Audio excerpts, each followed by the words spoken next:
Eagles. Eagles.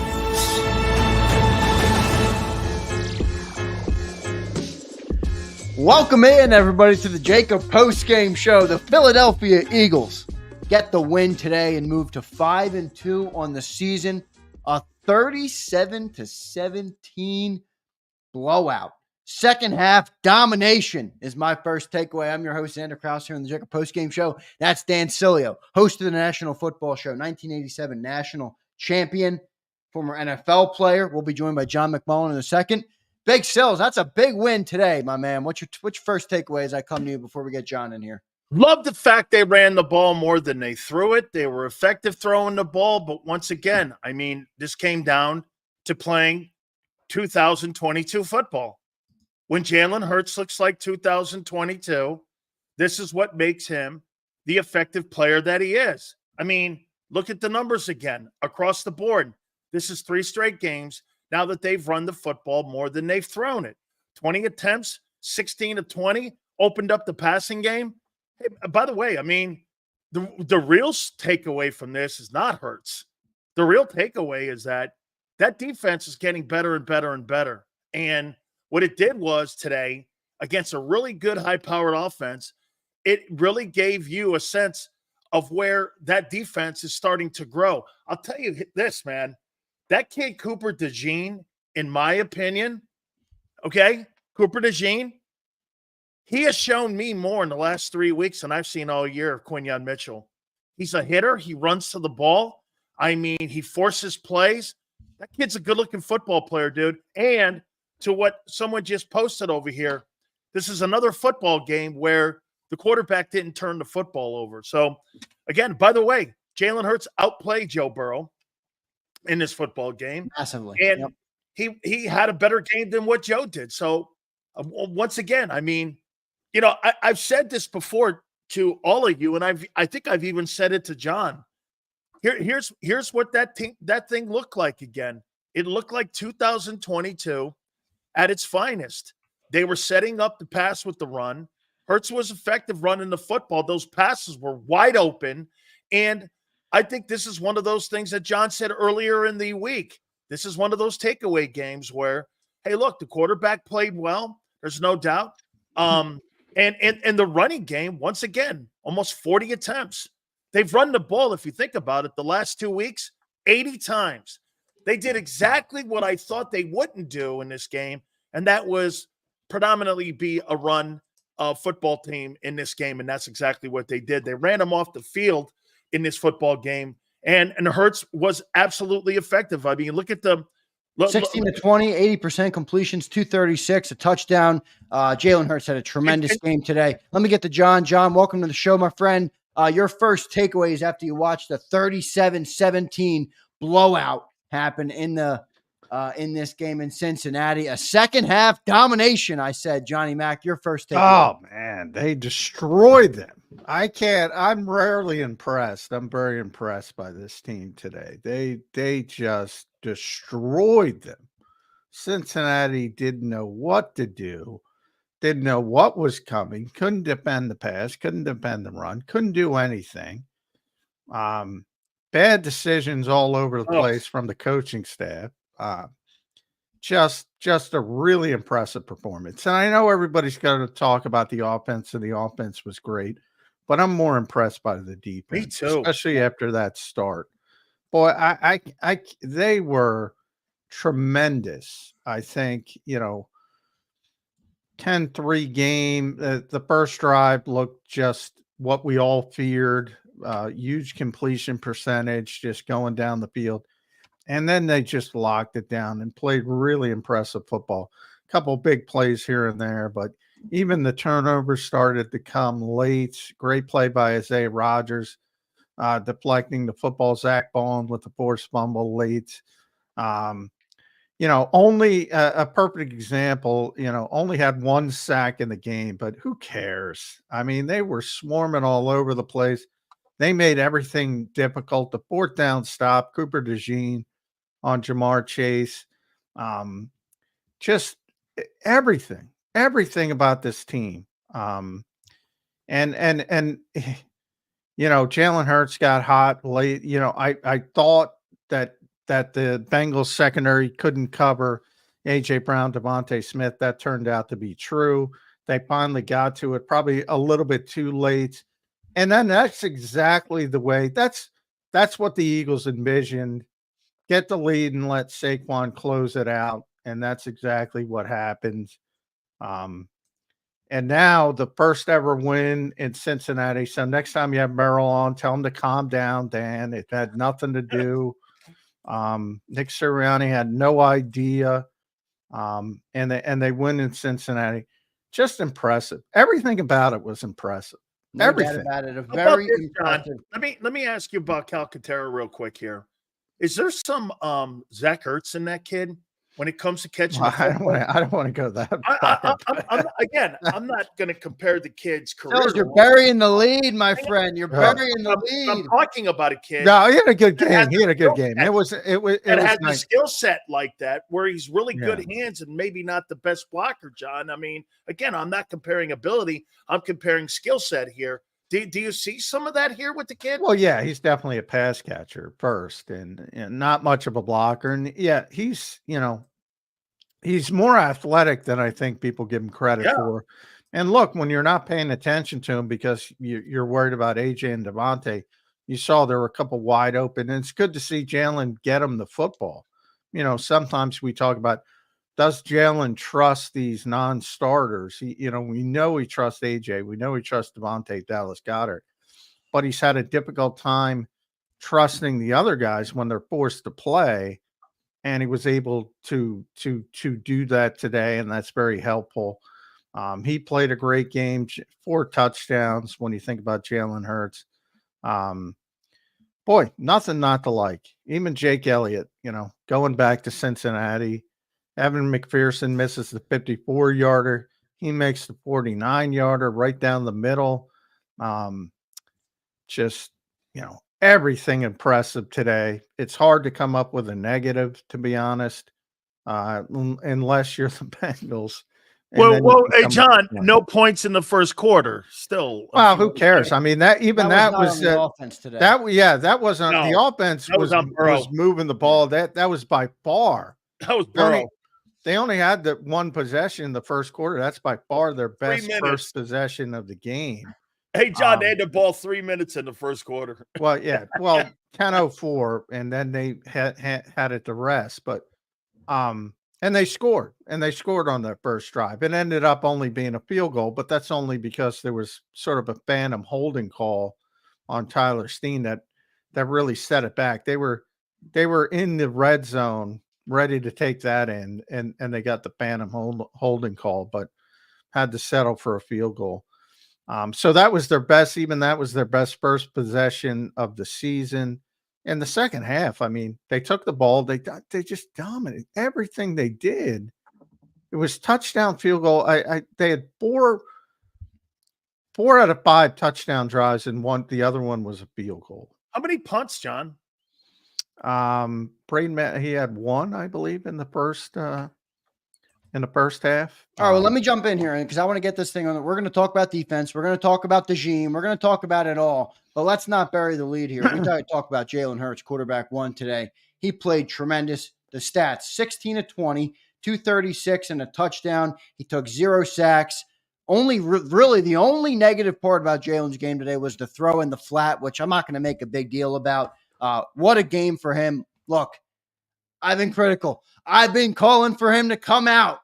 He came out to play today. That was Jalen's best game of the year by far. Very impressive performance, I would say, for quarterback 1. Big Sales, I'll come to you first. Jalen Hurts, man, what's your take today? 3-game trend now, no turnovers. Yep. That's the biggest takeaway right now. They're being very protective with the football, and most notably him. I would say this since the bye, that has clearly been something that the kid was talking about when he got in front of John and all the guys there in the pit saying that, it was one of the most productive buys that we had, and it had to be about protecting the football. And that's exactly what they have done. I mean, I've said this before. 1 game is never going to sway me on a player. That doesn't work in that league. 3 games, you're starting to create a trend. 3 years, you start to know what the player is. That's what you look at with an NFL guy. And again, you go back 3 weeks. That's what and how you put a trend book together and how you put a game plan together and the games that you've played against common opponent. But right now, the Eagles, there's no doubt. I'm with John. Hey, man, I got the quarterback played really well, and it's important that he plays well. But I'm not really going to give something and kudos to a kid who, again, has to do this on a daily basis anyway. What I've been impressed with has been dude, I cannot believe that defense 3 weeks ago, okay, 3 weeks ago had 6 sacks. Hey, John, you're spinning it back to the defense. The question was on Jalen Hurts, my friend. But John, do you not agree? The most impressive thing about that game today was not the quarterback; it was the defense.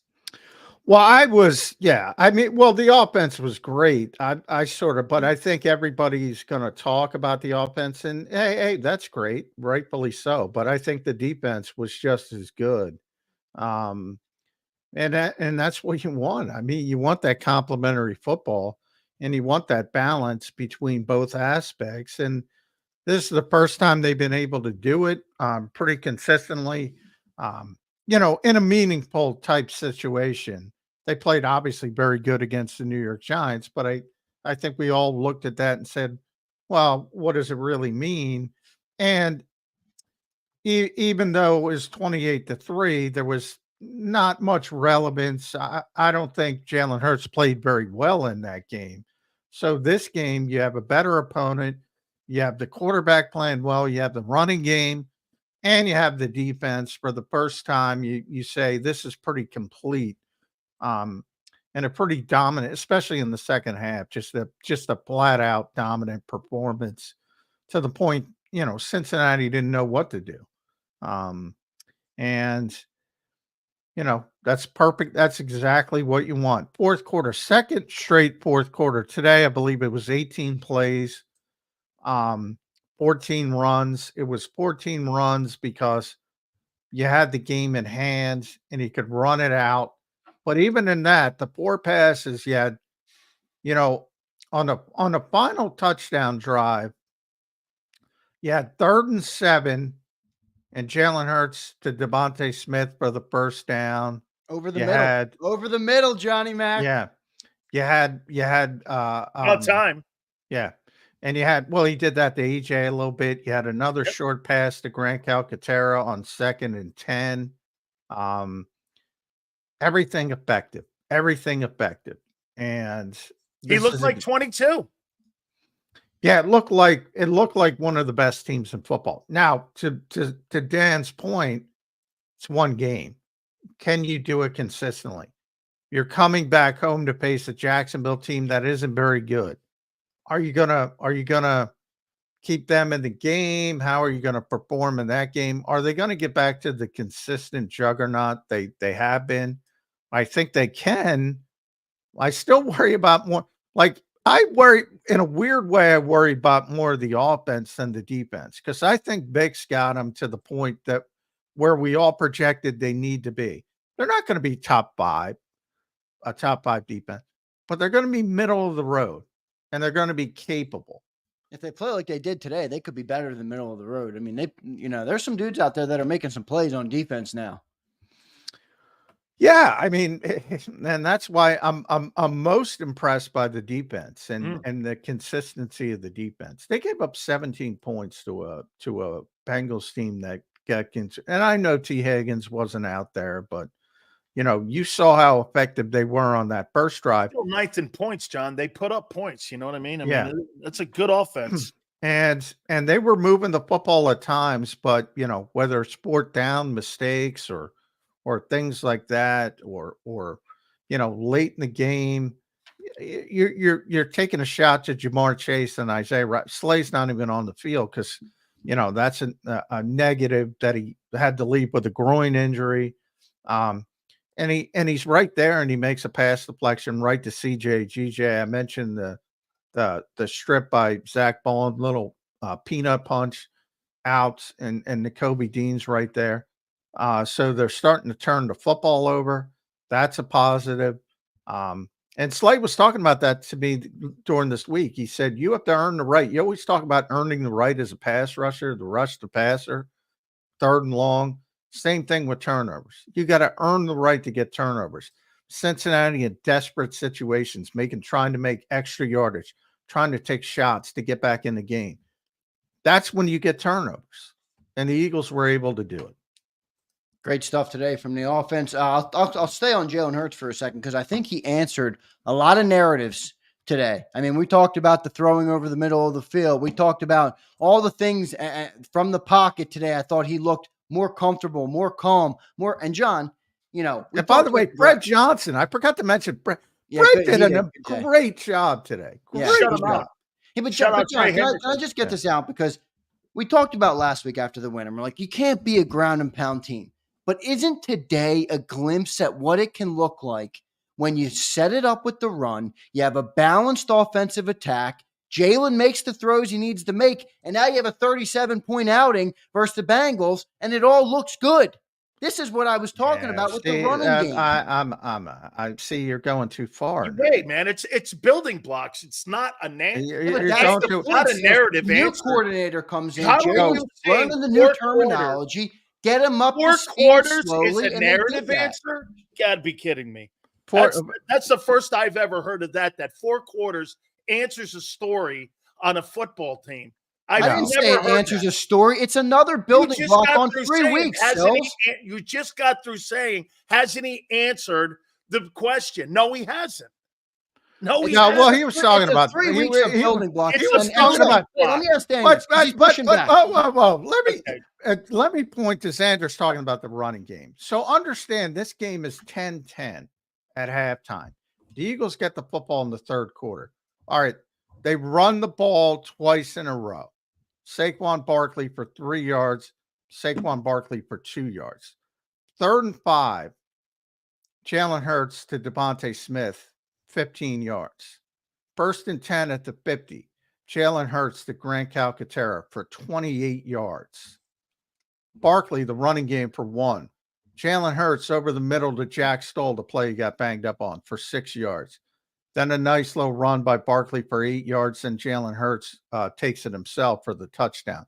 That was the passing game, dude. That was Devontae Smith, doesn't the run Grant Calcaterra. And then Cincinnati comes right back and scores. That was the dueling touchdowns. So it's 17-7. Then the Eagles get the ball back. Jalen Hurts to A.J. Brown for 23 yards. Saquon Barkley for 2 up the middle. Jalen Hurts the deep shot to Devontae Smith. That's when they took over the game. Come on, guys. No, I agree. And then I believe that the run helps set that up. I don't think I'm saying anything crazy here. I think the run helps set that up. The 4th quarter is about closing the game, and that's where you get the big because you're in control of the game. Yeah, but John, they still had a balanced attack in the first 3 quarters of the game. No, there's nothing. They had 40 runs versus 20 passing attempts. Yeah, but John's point is they ran a lot at the end of the game. They ran in the 4th quarter, same as last week. Right. Which is what you want to do. That's what you're setting up. I get it. But it's A.J. Brown. It's Devontae Smith. It's the big shots down the field. Crippled Cincinnati. I get it. Saquon's great. I get it. He's great. And he did his job in the 4th quarter again. And it was phenomenal. But they took over the game with Devontae Smith and A.J. Brown in the 3rd quarter. That's all. No doubt about that. I agree with what you're saying, John. I'm just saying I think that the running game helps establish that for the quarterback in a big way. Anytime you run the football well, it helps the quarterback. Correct. Anytime. So let me ask you this: is this the best offensive performance you've seen from this team since the 22 season? No, I doubt. I have to look better. They had some. Maybe Miami, John, of a year ago, that complete game they had at the Buffalo too was a good. Okay, yeah, they've had a lot of good offensive games. Well, I don't think Hurts has had a lot of good games since the start of 23. I think that game because he's had a lot of spotted games that he's been inconsistent. Yeah, I mean, but they've had a lot of highs, and that's why I'm saying, look, this game was great, but we got to see that consistency from week to week. Right. which I agree with. Now, if you're talking about since the collapse, even then they had Yes. good offensive games against the Giants, the first game against the Giants and against the Cardinals. Yep. But yeah, probably since that collapse. So we're talking about December in San Francisco when they were blown off the field and sort of, had their confidence or whatever, mojo, whatever you want to call it, taken away from probably their most impressive performance since that day, I would say. Big Cells, your thoughts on the balanced attack from the offense and just the way the offense looked today as a whole? They were clearly, they took the hammer out and they just beat up the Cincinnati Bengals. There was two factors in the game that ended up really being an issue here. One, the defensive front four stopped the run of the Bengals. They couldn't get any play action going. And when the Eagles got their run game going, the back end and the two wide receivers, and Calcaterra is becoming an issue now when it comes to pass catching. This guy's getting 50-plus yards every game, it seems. I look up, he's somewhere in the stats now, and he's filled in nicely for Dallas Goedert. And you're starting to see them threaten the seam with him a little bit. And I'll say this to you about Devontae Smith. Boy, I'll tell you something. He is one tough son of a bitch. Oh, isn't he, man? He's the strongest 165-year-old pound guy I've ever seen. The toughest 114 pounds of toughness I've ever seen in my life. This guy, man, he is so tough, the way he runs. And I'll tell you something else that Barkley does that the two backs that you've had the last 2 years haven't had. Man, when that guy runs down that sideline, you better have your ankle turned, but that guy's going to run your ass over. He is as physical.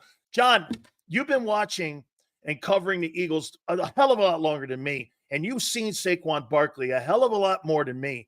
I didn't realize how physical of a running back he was because he is one physical back in there, and he reminds me a little bit of Emmett. 2 yards, -3, -4, 58. Exactly. All of a sudden, he or like Barry Sanders, I should say. Barry used to have minus plays, and all of a sudden he'd have a 60-yarder, and he would take it to the house. That's a home run hitter. I've been saying it with Zander for all the time. It could be, Aaron Judge, strikeout. Regular season Aaron Judge.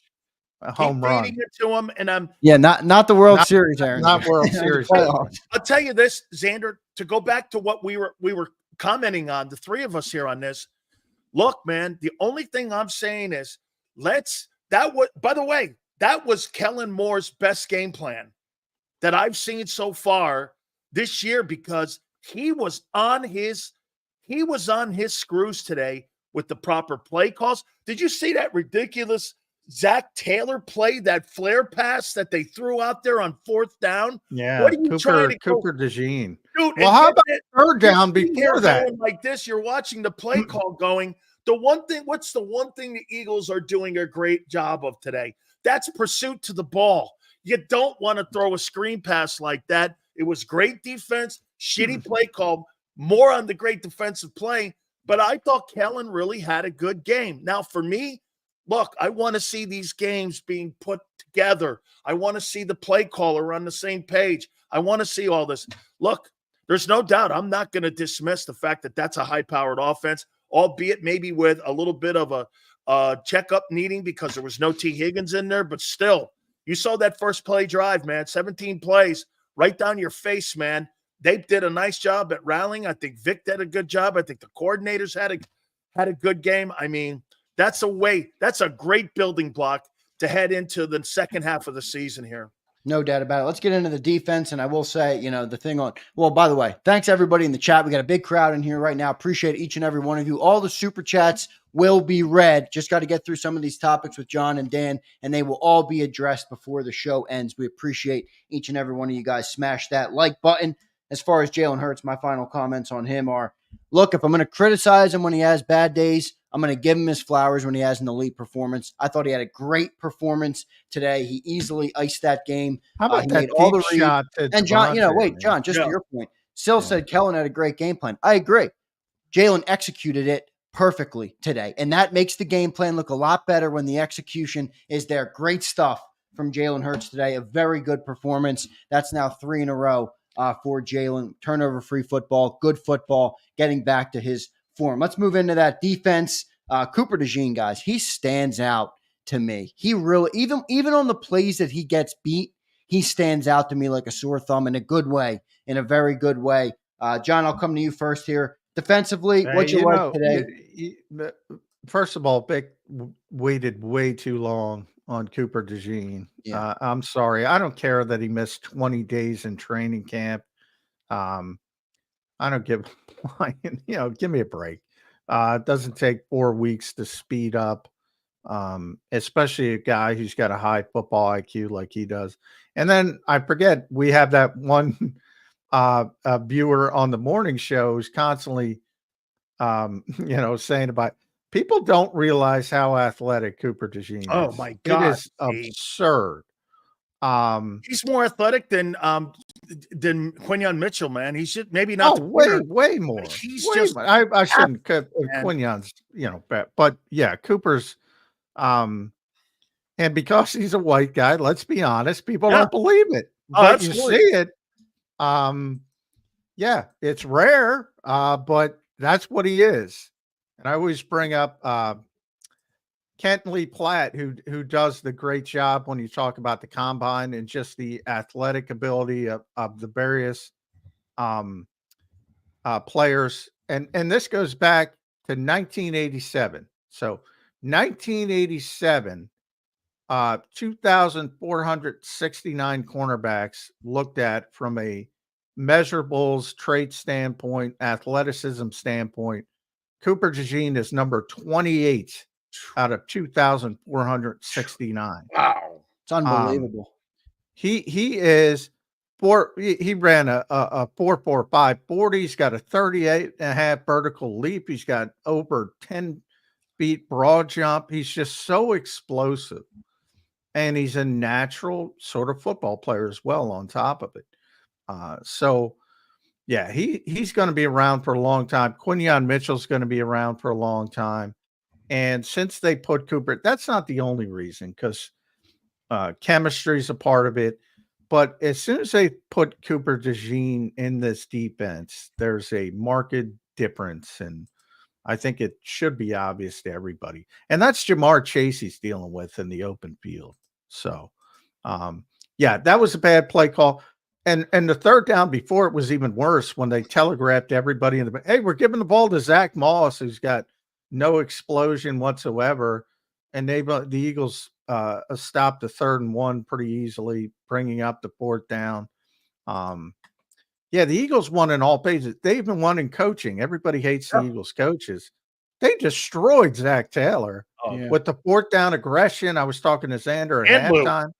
Yeah, and the Bengals picked the wrong spot to go for it on 4th down. I mean, well, they had to at that point. I know, they but should have won it early. There was still a 3rd quarter, John. I mean, you could have put the ball deep and not given the Eagles. But that I don't have a problem with, because you have to have a feeling for the game, and you knew that Cincinnati defense wasn't going to be able to hold up. You knew.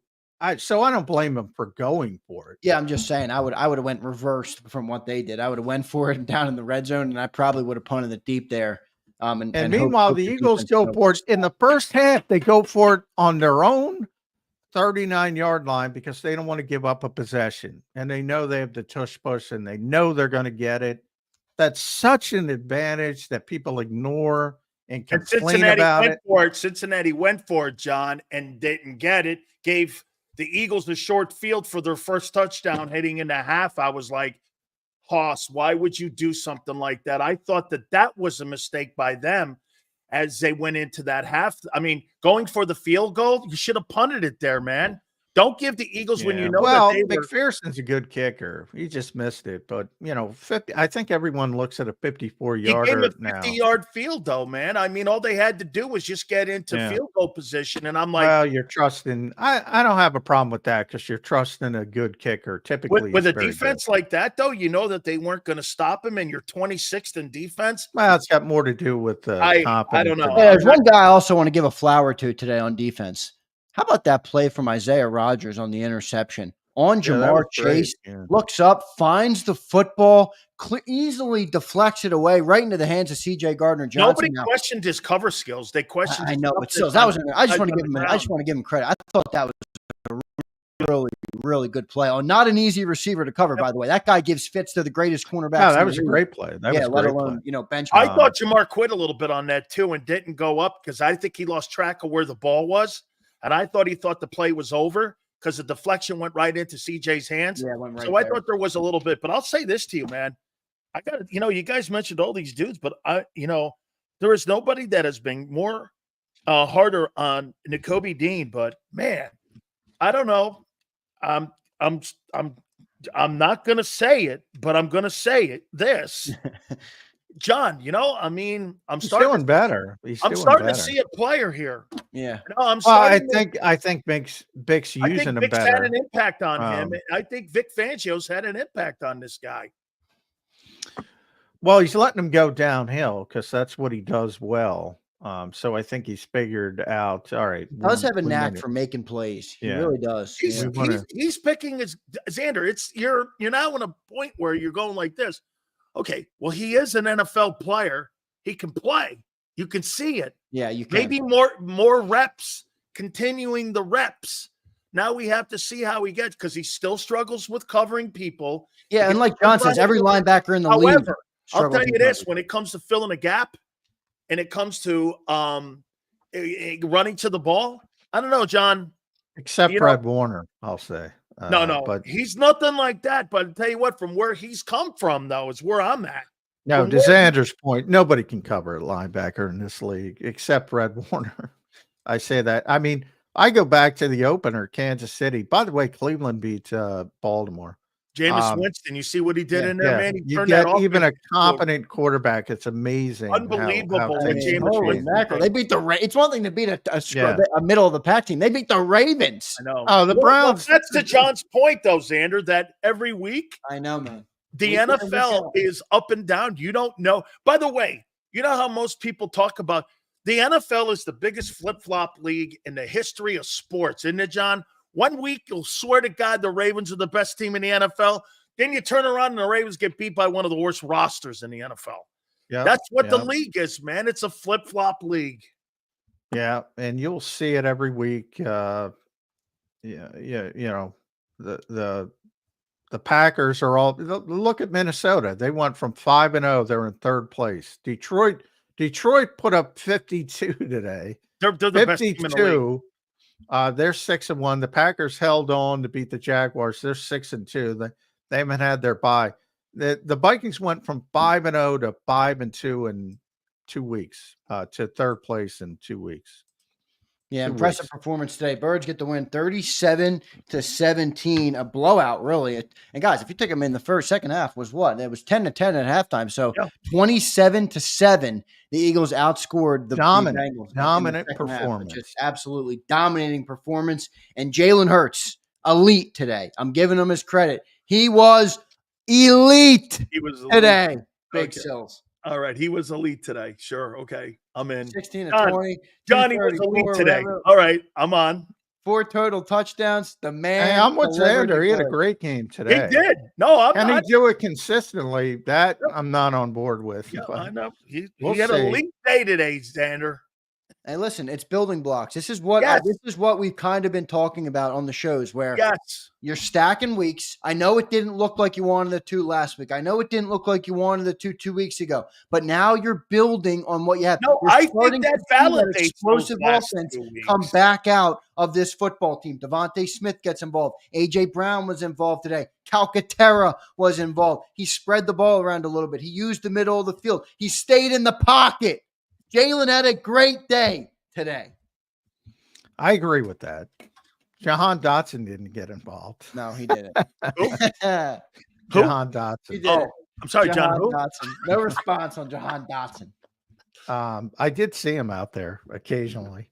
Hey, who's the guy that slapped Nick's hands off his Nick went over and talked to him, and one of the players slapped his hands off his jersey. It was like number 18. I thought that was Britton Covey's number.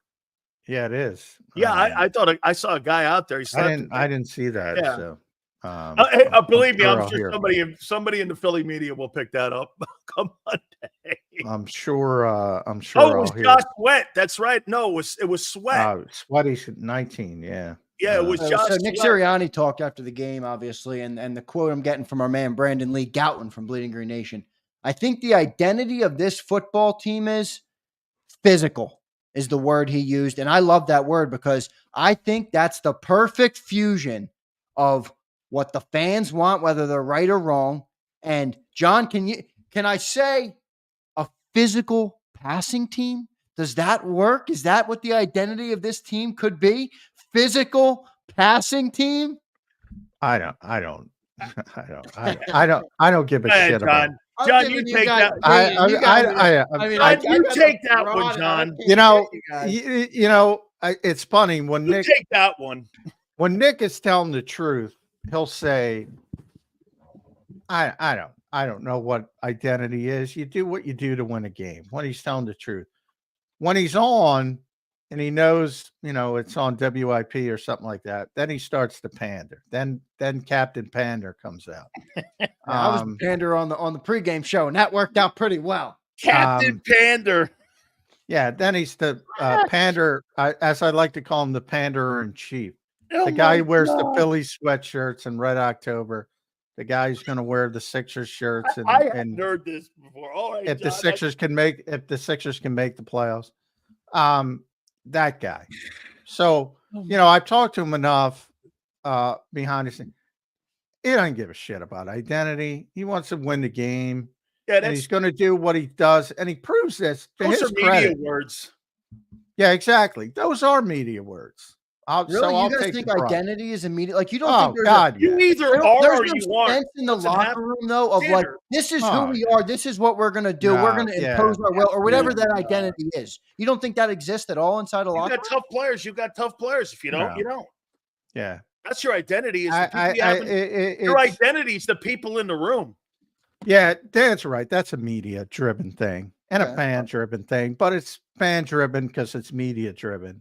Like you don't. Well, you can take a look. John, Jalen mentions the word identity a lot. It's not entirely because he gets asked about it a million times, so it gets ingrained. Okay. Well. Like the point I'm trying to make is your identity wants to win. Yeah, that's your identity. How do you win? Do you win like you played the New York Giants? Yeah, go do it. That's what the Eagles want to be. They want to be able to win every single way. To win as many ways, because you can win a football game in 90 different ways, including special teams. You want to be able to win every kind of game, no matter what happens. Because Jim Schwartz would always say games have personalities. No matter what happens, find a way to win that freaking game. And no matter what you have to do, if you got to pass it 45 times, Nick says this a million times, we'll pass it 45 times. But we run it 45 times, we have to run it, we'll run it 45 times. I just, like, they're not going to say, all right, we're going to play this way for 17 games. It doesn't exist. It doesn't exist. So the old Mike Tyson quote, everybody's got a plan until you get punched in the face. That's what happens. And on every Sunday, everybody's got their plan, and then it goes awry. Like that Doug Peterson used to tell me about the scripts. Scripts would drive him crazy because everybody loves to talk. Oh, the script, the first 15 plays. 9 times out of 10, you're off the script. You never finish those 15 plays because you're off it. Might be a penalty, might be something, might be an interception, whatever. 9 times out of 10, you're off the script before you ever finish it. Let's get to our first commercial break here, and we'll come back and we'll kick it back around. We'll have John for another 20 minutes or so on the show and let John go and do. He's got a bunch of other work, obviously, after this game. I have one question, and I don't need long, drawn-out responses. On a Sunday in October versus the Cincinnati Bengals. Sills, you're up first. Was Jalen Hurts elite today? Yes, he was elite today. Yes. I love it. John, was Jalen Hurts elite today? Yeah, he was phenomenal. I love it. Good stuff from both John McMullen and Dan Sileo. Great breakdown here in the opening segment. Appreciate everybody in the chat. I will get to all super chats before we get out of here. So I appreciate everybody for the support today. As always, JAKIB Nation always showing out. Big crowd in here. Make sure you guys smash that like button. And for those who want to clip it, go ahead and clip it. You just heard Big Sills. Hold on for a second. Jalen I do have one thing to say to you, Zander. Hey, John, you know how you say that, they're not really looking for balance? Well, here's the last 3 weeks. 36 rushing attempts, 45 rushing attempts, and 40 rushing attempts. First of all, I've never said they're not looking for balance. Second of all, if you take, I don't know how many times I have to say this. They're ahead in the fourth quarter. They weren't ahead in any of those last ones. 14 out of 15. Going back and forth. 14 out of 15 times they ran the football in the fourth quarter against the Giants. They had 15 plays. They ran it 14 times. Why? I got it. No. I'm talking about here. 18 plays, 14 plays. They ran it. Why? Okay. Yeah, that tilts the scales. I do think, to your point, though, Sills, there was a lot of balance early in the game this week. Good stuff. Let's get to our commercial break. We'll continue to kick it around when we get back. Appreciate everybody in the chat today. Hit that like button. We appreciate each and every one of you for being here. We'll be back in 3 minutes on the JAKIB Jalen is Elite post-game show. Back in 3. Blocked well and tries to cut through the middle. Oh! Your gut says Miami is going to win, and you should take the over. Your gut also said your NFT selfies would only go up in value. They didn't. But your head is on Sports Grid and knows the QB is in concussion protocol. The backup has a 45 QBR against the zone coverage. The New York D has the most sacks in the league. So yeah, trust your head. It's smarter to be on Sports Grid.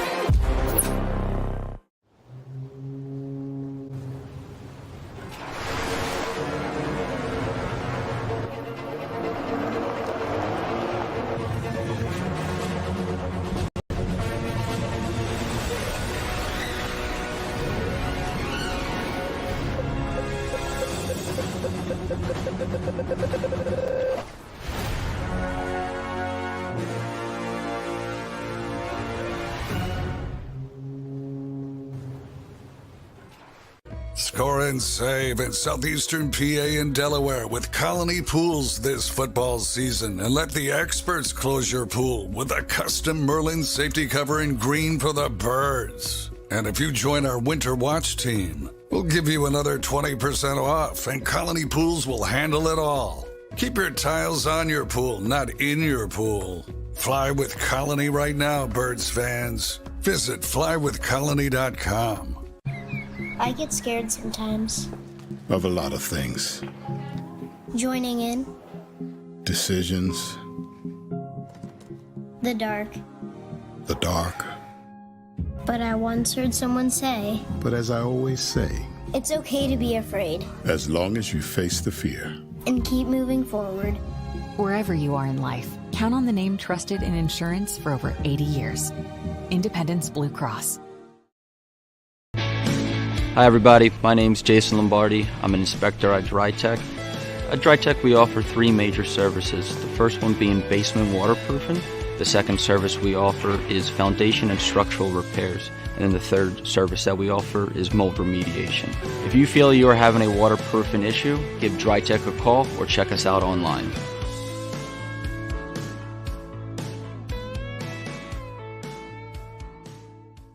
Heading down the shore, have a ball once more. Here, imaginations run wild and time stands still. Because here, you can find the best of the Jersey Shore, all on one 5-mile island. So leave the old you behind and get lost in the woods. Wild, wild, wildwood. Plan your stay in the Wildwoods today. EAGLES. Eagles.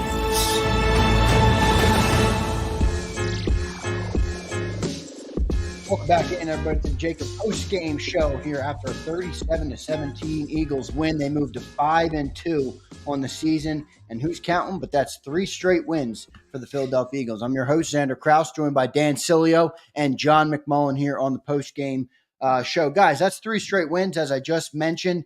Is this team starting to show you get back to that Super Bowl, dare I say it, Super Bowl contender type of form? I don't think they're there yet, but I think they continue to lay building blocks. I think they continue to build. We talked a lot about the defense in the opening segment, how much better they're looking. They're on a little bit of a run after starting pretty slow in the year. John, I'll come to you first. Are they starting to get back to that Super Bowl contender form, in your opinion? They're getting closer, but right now I think Detroit is head and shoulders above everybody else. And they, as I mentioned, they only put up a 52 spots today against a bad team, Tennessee, but they do it against good teams, bad teams. Had another 70-yard touchdown run from Gibbs. They're so explosive. They can do it anyway, sort of like what the Eagles want to be. And they have the physical offensive line. So Nick Sirianni talking about the physicality. They to me are head and shoulders above everybody else, not only in the NFC, but the NFL. And then the Eagles are, when they play their best, like they did today, they can beat anybody. Would I pick, ironically, would I pick Green Bay to beat them today? They beat Green Bay. Yes, I would. That'd be the only other team where I would say, then the Eagles are in it with anybody. San Francisco, I put off to the side. Bad start, but they're going to get Christian McCaffrey back. They could take off, but yeah, the Eagles are in the mix, but Detroit is out. For me, they're way ahead of the pack. Big Sills, coming to you. Eagles Super Bowl contenders, maybe not yet, but they're getting closer. What say you, Big Sills? I see you chuckling over there. I see you laughing in all your glory. Is it tough to face the fire today, No, Big it's Sills? because you're in the same position you were a year ago. Last year you were 6-1. Now you're 5-2, and it resulted in horseshit last year. To me, I don't really look at one-loss records. I look at how you're playing and opponent, if you're getting better or not. Nobody looked at what Kansas City was doing record-wise at the beginning of the year last year. They were looking on how if that team was going to gather steam in November and December, getting ready for the postseason. Well, they're gathering steam. No. I think there's trends that you're starting to see, John. Yeah. The record means getting better. The record means shit to me right now because I don't care. The record didn't mean shit last year when you got out to that great start. So at the end of the day, are they getting better? The side of the ball that John said that you know what? I killed someone on my show, Zander, where I said, "Hey, Sills, the defense is ahead of schedule." I'm starting to go there, and I'm starting to see ahead of schedule stuff here. The offense, to me, again, they've gone back to doing what Jalen does. I saw a lot more design runs in the last 3 weeks than I have seen last year, especially in the second half of the season. What did Wink Martindale say? We knew you were no threat to run. That was one of the things and takeaways that Jalen had from that conversation when Wink was the defensive coordinator of the Giants. He said, we knew you didn't have a threat. I'll say it again. If you're Lou and you're in that game and you're watching Jalen Hurts and you're watching some of those design plays, dude, his legs today helped set up like it did in 22, some of those really nice throws. I thought the throw down the sidelines to AJ was absolutely fabulous. It was a great throw, but we saw those kind of throws in 22 because of him coming off that run attack here. Now look at this here too, man. He had in the last 2 weeks, and John's right. Some of them are kneel downs, tush push, what have you. He's got 24 carries. Now you're starting as a defensive coordinator to have to start to do like this. This guy's getting quality carries now, and they're doing quality run designs for him in this offense. And Kellen and him are now starting to get a rhythm going. Remember what he says all the time, John? I want to get a rhythm and I want to have a clean operation. That's what you're seeing. And to me, that's what's helping That's what's helping the way that they're looking, especially with the lack of turnovers that you're not seeing in the game. I think it's very effective. And I think right now, I've always said this, John, Jalen Hurts, if you're going to tell me that that's the quarterback that you're coaching and that's what you're doing in 22, I'm a believer in him. If you want to start doing what you've done for the last year and a half with him by dropping him back 37 times, he is not that guy. That guy that you saw against Cleveland and that guy what you saw today, that guy can get you to an NFC championship. Yeah, but here's it's interesting you use that number 37 because that's how many throws Joe Burrow had today. Like Joe Burrow's a pocket passer. Yeah, but but they weren't successful. And I think we all agree, as we said on the pregame show, we all agree that Joe Burrow's one of the true elite quarterbacks in the NFL. No I doubt think about we all that. agree with that. No doubt. Completely. The point is, nobody in the history of the game, from Tom Brady on down, whoever you like, Joe Montana, Dan Marino, can consistently drop back and throw it 40 times with no running game. Like, I don't get the mentality of, like, people attack me all the time when I say they need to go where they want to go. They need to be pass driven. They need to pass to take the lead, run to close the game. And they assume, oh, that means don't run the ball.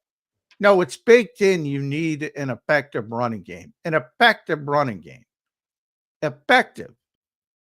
And that helps everybody from Tom Brady on down. To Burrow, too. It hurt him. Everybody. That's what I'm saying. I'm saying you can go all the way up. You saw it today. Joe Burrow's Sidney Brown's brother wasn't too good today. No, Joe Burrow's still great. He had no running game. He's got no running game. He hasn't had a running game all year. So it makes it more difficult. But if you have no running game and Joe Burrow has no running game, Joe's probably going to win the game. Absolutely. Because he's capable of making up for more than the average quarterback. That's what I'm trying to say. But from the Eagles standpoint, like, believe me, they're looking at Detroit and saying, how the fuck are we going to beat Detroit? That's where you want to go. Now, Detroit they didn't throw the ball at all today, but they threw it effectively because, everything's wide open. But then you see Jared Goff go off and, have more touchdowns than incompletions over a 5-week span. Insane. They can do it every different way. But to deal with a team like that, you got to get on this team. You got to get AJ and Devontae going. And they got AJ and Devontae going today in the third quarter specifically. Did they show dominated you today, game. John, specific steps toward what the identity the or whatever third you want to quarter call it, is that exactly what that's Right. exactly what they want to be. The third quarter of today's game. Exactly what they want to be. I don't use the term identity. That's how they want to play. And they want to play, they want to dominate and get the lead and then have Saquon close it out. And exactly blueprint of what happened today. And it was beautiful. Hey, John, you imagine when you get Mulata and Becton back too, and you put them horses back in the stable again with the rest of those guys, what that thing could look like as you get closer to November and December. You get those guys back. That's going to be like signing a free agent, Zander. You're right now what you're doing with these guys like Fred Johnson and with Tyler Steen, you're building depth in the O-line, and you're creating the depth that Howie doesn't have to go when it comes to the trading deadline to get another offensive lineman, because he's going to get Becton and Mulata back, and you've got significant playing time. And as John pointed out, Trey Hendrickson he had a goose egg today. He shut him out. I mean, so he went against Brian Burns and Trey Hendrickson in the last 2 weeks. That's how you build equity in your offensive line. That is enormous when it comes to building depth in a group that you need the most, your offensive line, especially, Zander, if you want to have that run game that John's talking about. Yeah, no doubt about it. Sills, there's something you said when I asked you the question about whether they're getting closer to Super Bowl contenders. And I don't want to say I'm pushing back on you because I'm not, but I want you to extrapolate on this.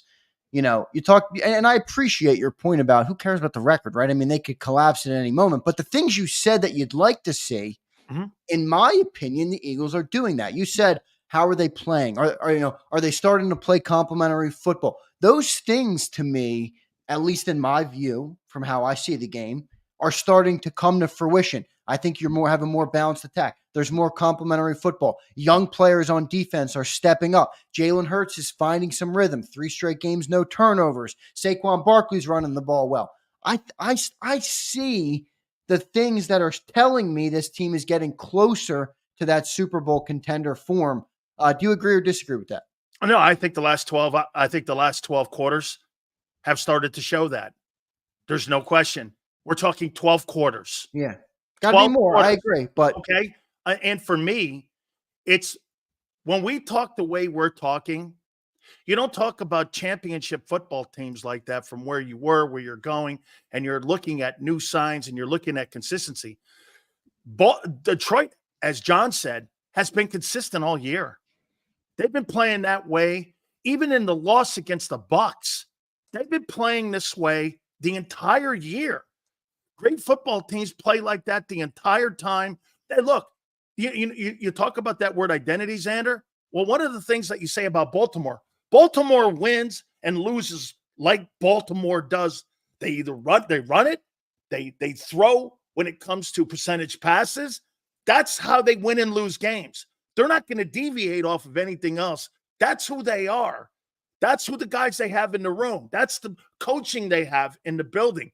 That's when people in the media people start using that word identity. Here's their identity. No, that's the people and the coaches that they have. So for the last 12 quarters, remember what I told you guys, and I told you this too, Zander, on Friday.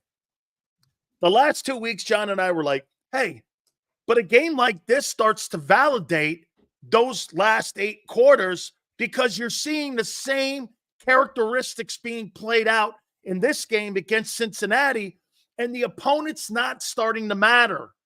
The opponent from within is them. Right. And when you start seeing them execute, like John said, no turnovers, you're seeing closing out games. What you're doing is you got a knockout puncher to close your games out now that you didn't have in Miles Sanders and in DeAndre Swift. That's the difference in the running backs. He's explosive, like John says, and he's a knockout puncher, which means you can close games out and work that clock like they have.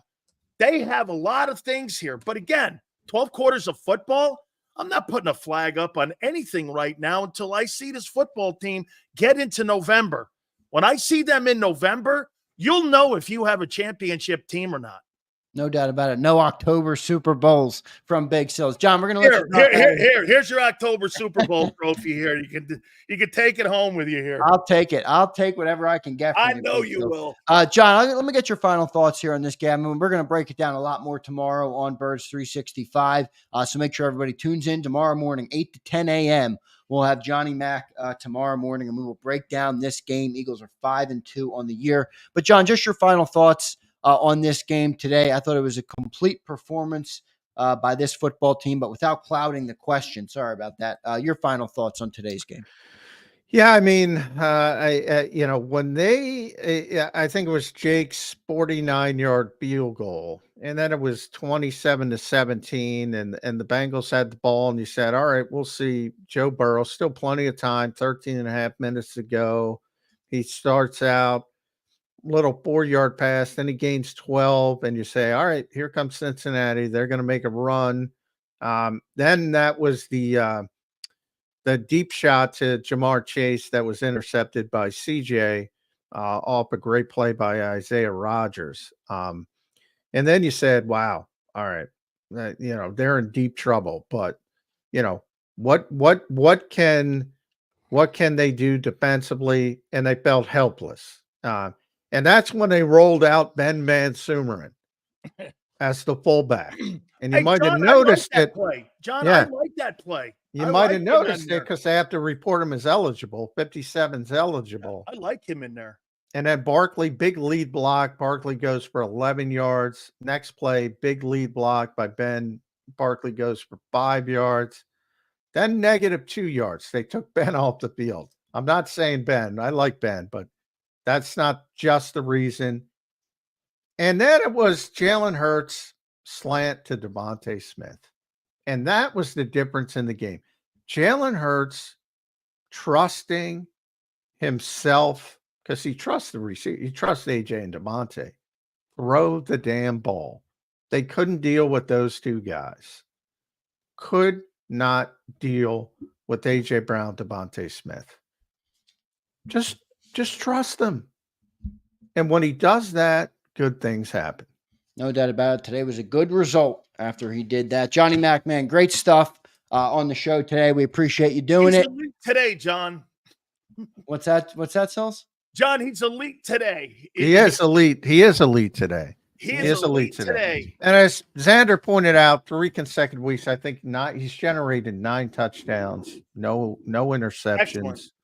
Excellent. And they're 3-0. Yep. 3 straight. Johnny Mac, thanks for checking in today, my man. We'll talk to you again tomorrow morning on Birds 365. Looking forward to it, Johnny Mac. Thank you, brother. All right. Thanks, guys. There's Johnny Mac joining us on the JAKIB Postgame Show. It's now me and Big Sills left in the Thunderdome. We're going to get to a break. We're going to get to our actually, we don't need to take a break right this second. I'm going to get to some super chats. But Big Sills, you were a little combative with me today, Big Sills. You're pushing back on me today, Big Sills. No, because once again, like with Seth and all of you crazy guys a year ago falling over yourselves, I want to see a championship performance each and every single week. I'm not talking about winning. I'm talking about putting a champion. Hey, Zander, you can have a championship effort in a losing cause, but it's how you're playing. And to me, the last 3, again, I said this, a game like this, I said it all week. People are going to forget it, but it validates the Bengals. It validates the Giants. It validates the Browns type of game. By the way, how about that Browns win now? With the Browns, now you didn't go against Jameis, but again, Jameis Winston, really? Okay, Jameis Winston is a garbage quarterback, and they beat the Ravens, all right? Jameis looked good today, man. Yeah, the Ravens dropped the game. But hey, Jameis was on the bench for a reason, and he's been on his second team now. So my point, Zander, is that this is a great building block, okay? It's a wonderful building block for the quarterback. There was nothing brought me more joy today than to hear you say, "Oh God, Jalen Hurts was elite today, baby." Today, yes, today He was though. Look, and I'm not saying he wasn't. In all seriousness, we get up here and we do shows all week, and when Jalen's bad, we crush him. I did want to actually. Today was exactly what I've been clamoring to see from the quarterback. You're right. It's not going to win you a Super Bowl in October. It's not going to mean that we're the greatest team in the NFC. It doesn't mean any of those things. No, but you're right. To call it as I see it today, yep. Jalen Hurts was elite. And here's what I love the most about this performance today. If Jalen Hurts finds consistency in this type of performance, we can win a Super Bowl with that. I truly believe that with the weapons we have on this team, if he does no turnovers, gets through his reads, finds Devontae Smith and AJ Brown, that's Super Bowl performance. That's Super Bowl winning caliber quarterbacking that we need from him. We don't need him to be, look, we don't need him to be Joe Burrow. We don't need him to be Patrick Mahomes. But why do you sound so surprised when he puts a performance like that up? I'm not surprised that he did, but it's been a minute. Yeah. It's been a minute since all of Philadelphia has felt great about the quarterback. I think that's why I brought up the 22 question. Do you think this team's still a work in progress? Well, I think every player is a work in progress. Ask Tom Brady. This team. This what? Do you think this team's still a work in progress? Absolutely. Absolutely. It's October 27th. It's absolutely a work in progress. Okay, then we're on the same page. I'm trying to be real and also temper, the fandom in me that wants to, but I'm also being real with, look, this is 3 weeks of no turnovers after, by the way, a pretty bad start for him from the turnover front. He goes no turnovers. And then each week, Sills, what has he done in the last 3 weeks? He's added a little bit more on top, right? And today you saw him use the middle of the field more. Today you saw him stay in the pocket. That 3rd and 16 throw, I mean, look, it wasn't the greatest throw in the world, but I loved it because He stayed in the pocket. He fired the ball between two defenders. That was great quarterbacking. I thought he really builded on it today, and I think it's something that the Eagles, can kind of find some confidence within to build on. Yale just said it. Like you said, you've got to start stacking these together here. No doubt. And I guess where I come off and my problem with the whole Hurts conversation is, you have an elite offensive talented huddle. I mean, you need to be moving all these pieces around. I think they have such a tough time putting all the chess pieces together in the right place. And now for the last 3 weeks, they've been able to do that. And you're starting to see that. Will they be able to stay consistent? Remember what I said too. My problem was never about your offensive skill set, folks. It was more about the defense. The defense is where I'm at right now, where I think you're getting better as a team. Now, some teams have really great personnel, and some rosters have a great team.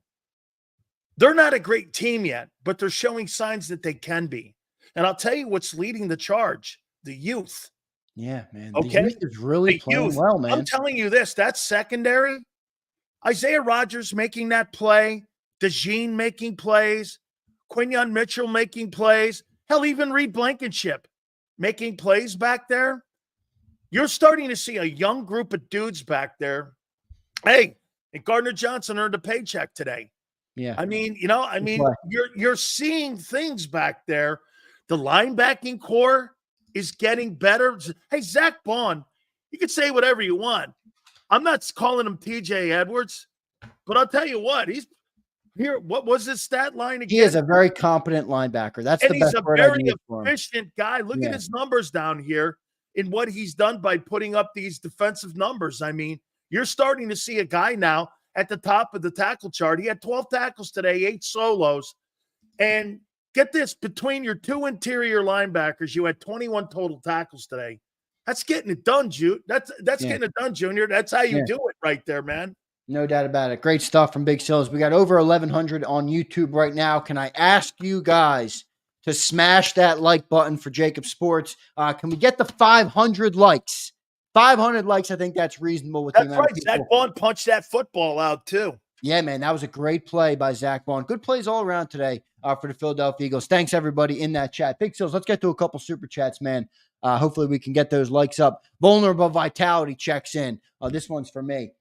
He says, Zander, sorry to be off topic, but I got to eat some crow here. He tweeted to me that yesterday Missouri was going to upset Alabama. It didn't happen, Vulnerable. It didn't happen, brother. Yeah, they put a goose egg on him, didn't they? They put a goose egg up. Let's go to Common Electra. Good win today. Thanks for the $10, by the way. Good win today. I think Cooper DeJean is the straw that stirs the drink on defense. The guys seem to be buying in on D, and Hurts looked good with the exception of one pass. Barkley workload concern. I'm not concerned about it. Good super chat. Big Sills, your response. No, that's all true right there. Common right there. I'll tell you this. Cooper DeJean is better than I thought. And he went in the second round. Dude, he plays hungry, man. How about that 4th down tackle on Jamar Chase? Dude, how about that open field tackle on that tight end that made sure he didn't get. Yeah, that was after, and turn up the field and take it in. Most guys overrun that play. Not him, man. He grabbed a hold of the guy. Great hand strength. By the way, I'll say it. Sorry, bud. He went in the second round because he's a white guy. No, you're right. Well, John's been. That's a first round type of talented kid. He's a really good looking football. He's a dude. He might be a white guy, Brian Dawkins, one day. Let's see what happens with him. Big praise there from Big Sills. That's a big, bold prediction. Hey, how about when you get Sidney Brown back, too, and you put him down well, let's see what Sidney can do. But Cooper really looks legit. I mean, there's no doubt about that one. Let's keep going on our super chats. Relative Time Works checks in. He says, sure, this is for you, Sills. Sure, Sills can be critical, but you can tell he'd rather be proud of the Eagles than be stuck as the voice of doom. Do Absolutely. I sense a little happiness from Big Sills? No. Here.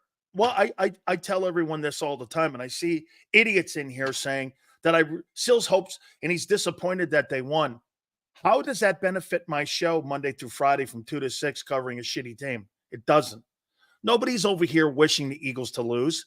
If you're really thinking that I want to cover a 5-win football team, you should be in a market that covers a 5-win football team. nobody watches or nobody listens. That's not what this is about here. This is about being objective, having opinion. Sometimes I give you both, maybe more of a dose of the other, and sometimes I give you a dose of the other. You got to dissect it as well. This about you, because I think this is misunderstood about you, and you are one of the best entertainers I've ever watched. Oh, entertain is number one. Yeah, but anybody in their own life, whatever it is that you do, whether it's work, family, be a father, be a husband, whatever it might be in your life, when you strive for greatness, when you strive for excellence, you never get to the end of something and say, that was perfect. There's no finish line. There's never a finish line. So Big Sills looks at everything through the lens of how do I achieve perfection to win Super Bowls? That's right. So when you get to the end of it and there's criticisms, it's not hate. No. Sills looks at things through a champion's lens. Yes. And I can appreciate that very much, because I try and attack everything I do in life and to get as that's close why to perfection as possible. And you and I both know you never achieve it. You never achieve it. So and you learn to live with greatness. Yep. What I'm saying to you is that's why for me, it's tough to break down and go, hey, Sills, do you think after and I'm not suggesting you and I'm not picking on you, but after a game like that against Cincinnati, do you really want me to go like this? They're a Super Bowl contending team after a win against Cincinnati. That's the wrong question. Sills, how do you think the team has played the last month? Do you think over the last month that this football team is starting to look like a team that could make some waves in the postseason? The answer is yes. It is. It is. Okay? No doubt about it. But listen how that sounds, Zander. The last month versus the last 60 minutes. Since the bye week, this team has come out Absolutely. and really turned. You know what? That's a great take. Yeah. Since the bye week, when they got into that bye week, the defense looks different and the offense looks different. Man, look at my man. Look at my man, Anthony. Xander showing still. Jalen Hurts, elite today. Today. Okay. You got me. He's elite today. Anthony wants me to show no mercy to Big Sills today. By the way, add another one to the win column for your boy in the predictions as I wipe the table with you right now, Big Sills. I think I'm 5-1, and you are what? 1-5, 2-4. Okay, sure. All right. My boy Josh Allen, 13 of 17, 121 touchdown. Look at this guy, first pick of the year, bud. Look at him handling that Seattle team already. God, I love that guy. That's a quarterback, my friend. You want to know what a championship quarterback looks like? You watch my boy up in Buffalo. Hey, well, listen. I hear you. He's a great player. He's got to get the job done. He got to get I don't want to hear him in the AFC. No. Good. Get to an end of a 20-year career and keep you. Hey, that's right. That's why I say I don't want to hear it out of Hurts either when you got AJ. Same thing though with Josh. You got AJ and Devontae. I don't want to hear, hey, he had a great game. Really? You should have a great game. Yeah, no, I get it. I understand the way that you are. Josh Allen goes to work in an Acura every week. Jalen goes to work in a Mercedes-Benz 500 every day. Hey, he goes to he has an S-Class. Paul Barbarian checks in. I'm going to get to as many super chats as I can before I get Sills out of here, and then I will get to all of them before I check out of here. No doubt about it. Paul, appreciate it, brother. Sills, you're a pain in the ass sometimes, but I'll give you the benefit of the doubt. Some of your criticisms are warranted. Anyway, nice win for the Florida Cup last night. 3-0, 3-0-5. Go Canes, go Birds. Huh? State champs for my boys last night. People trying to throw in UCF and USF, FIU, FAU, and I'm like this. Who's that? If you beat Florida or you beat FSU, that's the state championship. All those other directionals, that's like telling Alabama fans, hey, you knew that Tennessee Chattanooga team you play? Hey, they win the Alabama Cup. Alabama goes, well, only game I know in Alabama is not Alabama State. It's Auburn. How you doing? Yeah, no doubt about it. Good stuff there. Let's get to a couple super chats. Appreciate everybody, by the way. I always try and get to all very much for all these super chats. Yeah, it's hard to get through when you have a post-game show. You got to get to the topics. Remember, there's a lot of people who will consume our show after. So if I just go right to them, we'll be bogged down for an hour and a half. So, but I do appreciate each and every one of them, man. They mean a lot to us. Caleb Brandon checks in, and this man has been pounding the table on this, and I give him a lot of credit. Caleb says, run on first early, and we good. from the madman on the mountaintop. I knew we would look like this after Cleveland game. I seen it, and we look good. He has been saying it on the post-game show, so big credit to him. Caleb, appreciate it. Des the Hebrew checks in. The defense played well. The offense did some good things, and another clean game from Jalen Trend. This is by far our most complete win of the year. Great take, Des. I love Des the Joe. This guy here, without a doubt, gives you some of the best takes there is. And Des, you're right. By the way, I think the two things that have happened for Hurts in the last 3 weeks, like you said, no turnovers, right? And they're running the ball more. I gave you those numbers here, Zander. 39 today, 45 last week, and the week before that, 36 rushing attempts. And you're falling under. You're running the ball more than you're throwing the ball. That's also been a factor, and I think that's by design. We'll see what comes up here in the next game coming up, what they do if they're going to run the ball more. Yeah, no doubt about it. We'll see how it plays out. Des, appreciate it, brother. Kimberly says, I've never, ever been so happy to be wrong in my entire life. Kimberly, Right, good Kim. attitude. Hey, Kim, that's right. Like when I was wrong about Lamar Jackson, said he couldn't hit the broadside of a barn, and all of a sudden he has now won 2 MVP. I couldn't be more happier for a kid who I know from South Florida that has won 2 MVP awards and is considered elite. I'm happy when people start to do that. Dude, you're not wishing for anybody's demise here. Nobody's doing that. You know what's funny? You say something about someone you've never met in your life, and everyone gets a little butthurt over it. Relax. Kimbo, thank you. Appreciate it. We'll see you Monday, 2 to 6. Terry checks in, my man Terry. Appreciate you, Terry. He says, I said 35-30 and a pick by Q, but I'll take 37-17 and a pick by CJ. Cooper looks really good. Good team win. Good super chat there from Terry. Appreciate you, Terry. Derek Elmore became a YouTube member. Thank you all. Saquon just falls short of the jersey giveaway this week, but we do appreciate the support and becoming a member. Caleb checks in again. You see what happens to this team when we run early. We didn't wait till we was up to run. We ran when we were supposed to for most part, and 20 to 25 passes. Caleb, you really have been saying it, and I don't know why John continues to push back on me. I'm not saying don't pass the ball. I'm saying the running game's clearly going to help our young quarterback. And it clearly has done that in the last couple of weeks. And I'll push back on it with John tomorrow again. One thing I'm going to bring up, and make sure you push back on John on this, on Cooper DeJean. And he said that Vic waited too long. Dude, he was coming off of an injury too. Remember that. It wasn't like healthy, though. He was healthy. Well, they hadn't practiced and he had no conditioning. Dude, when you miss 2 months or 3 months of football, man, you got to get in football shape too, man. I'll tell you what, though, he got in quicker shape. Remember I told you, Zander, he was going to be more of a factor after the bye? Well, I'll tell you what, every time he steps on the field, you notice him. That's what you're looking for, playmakers.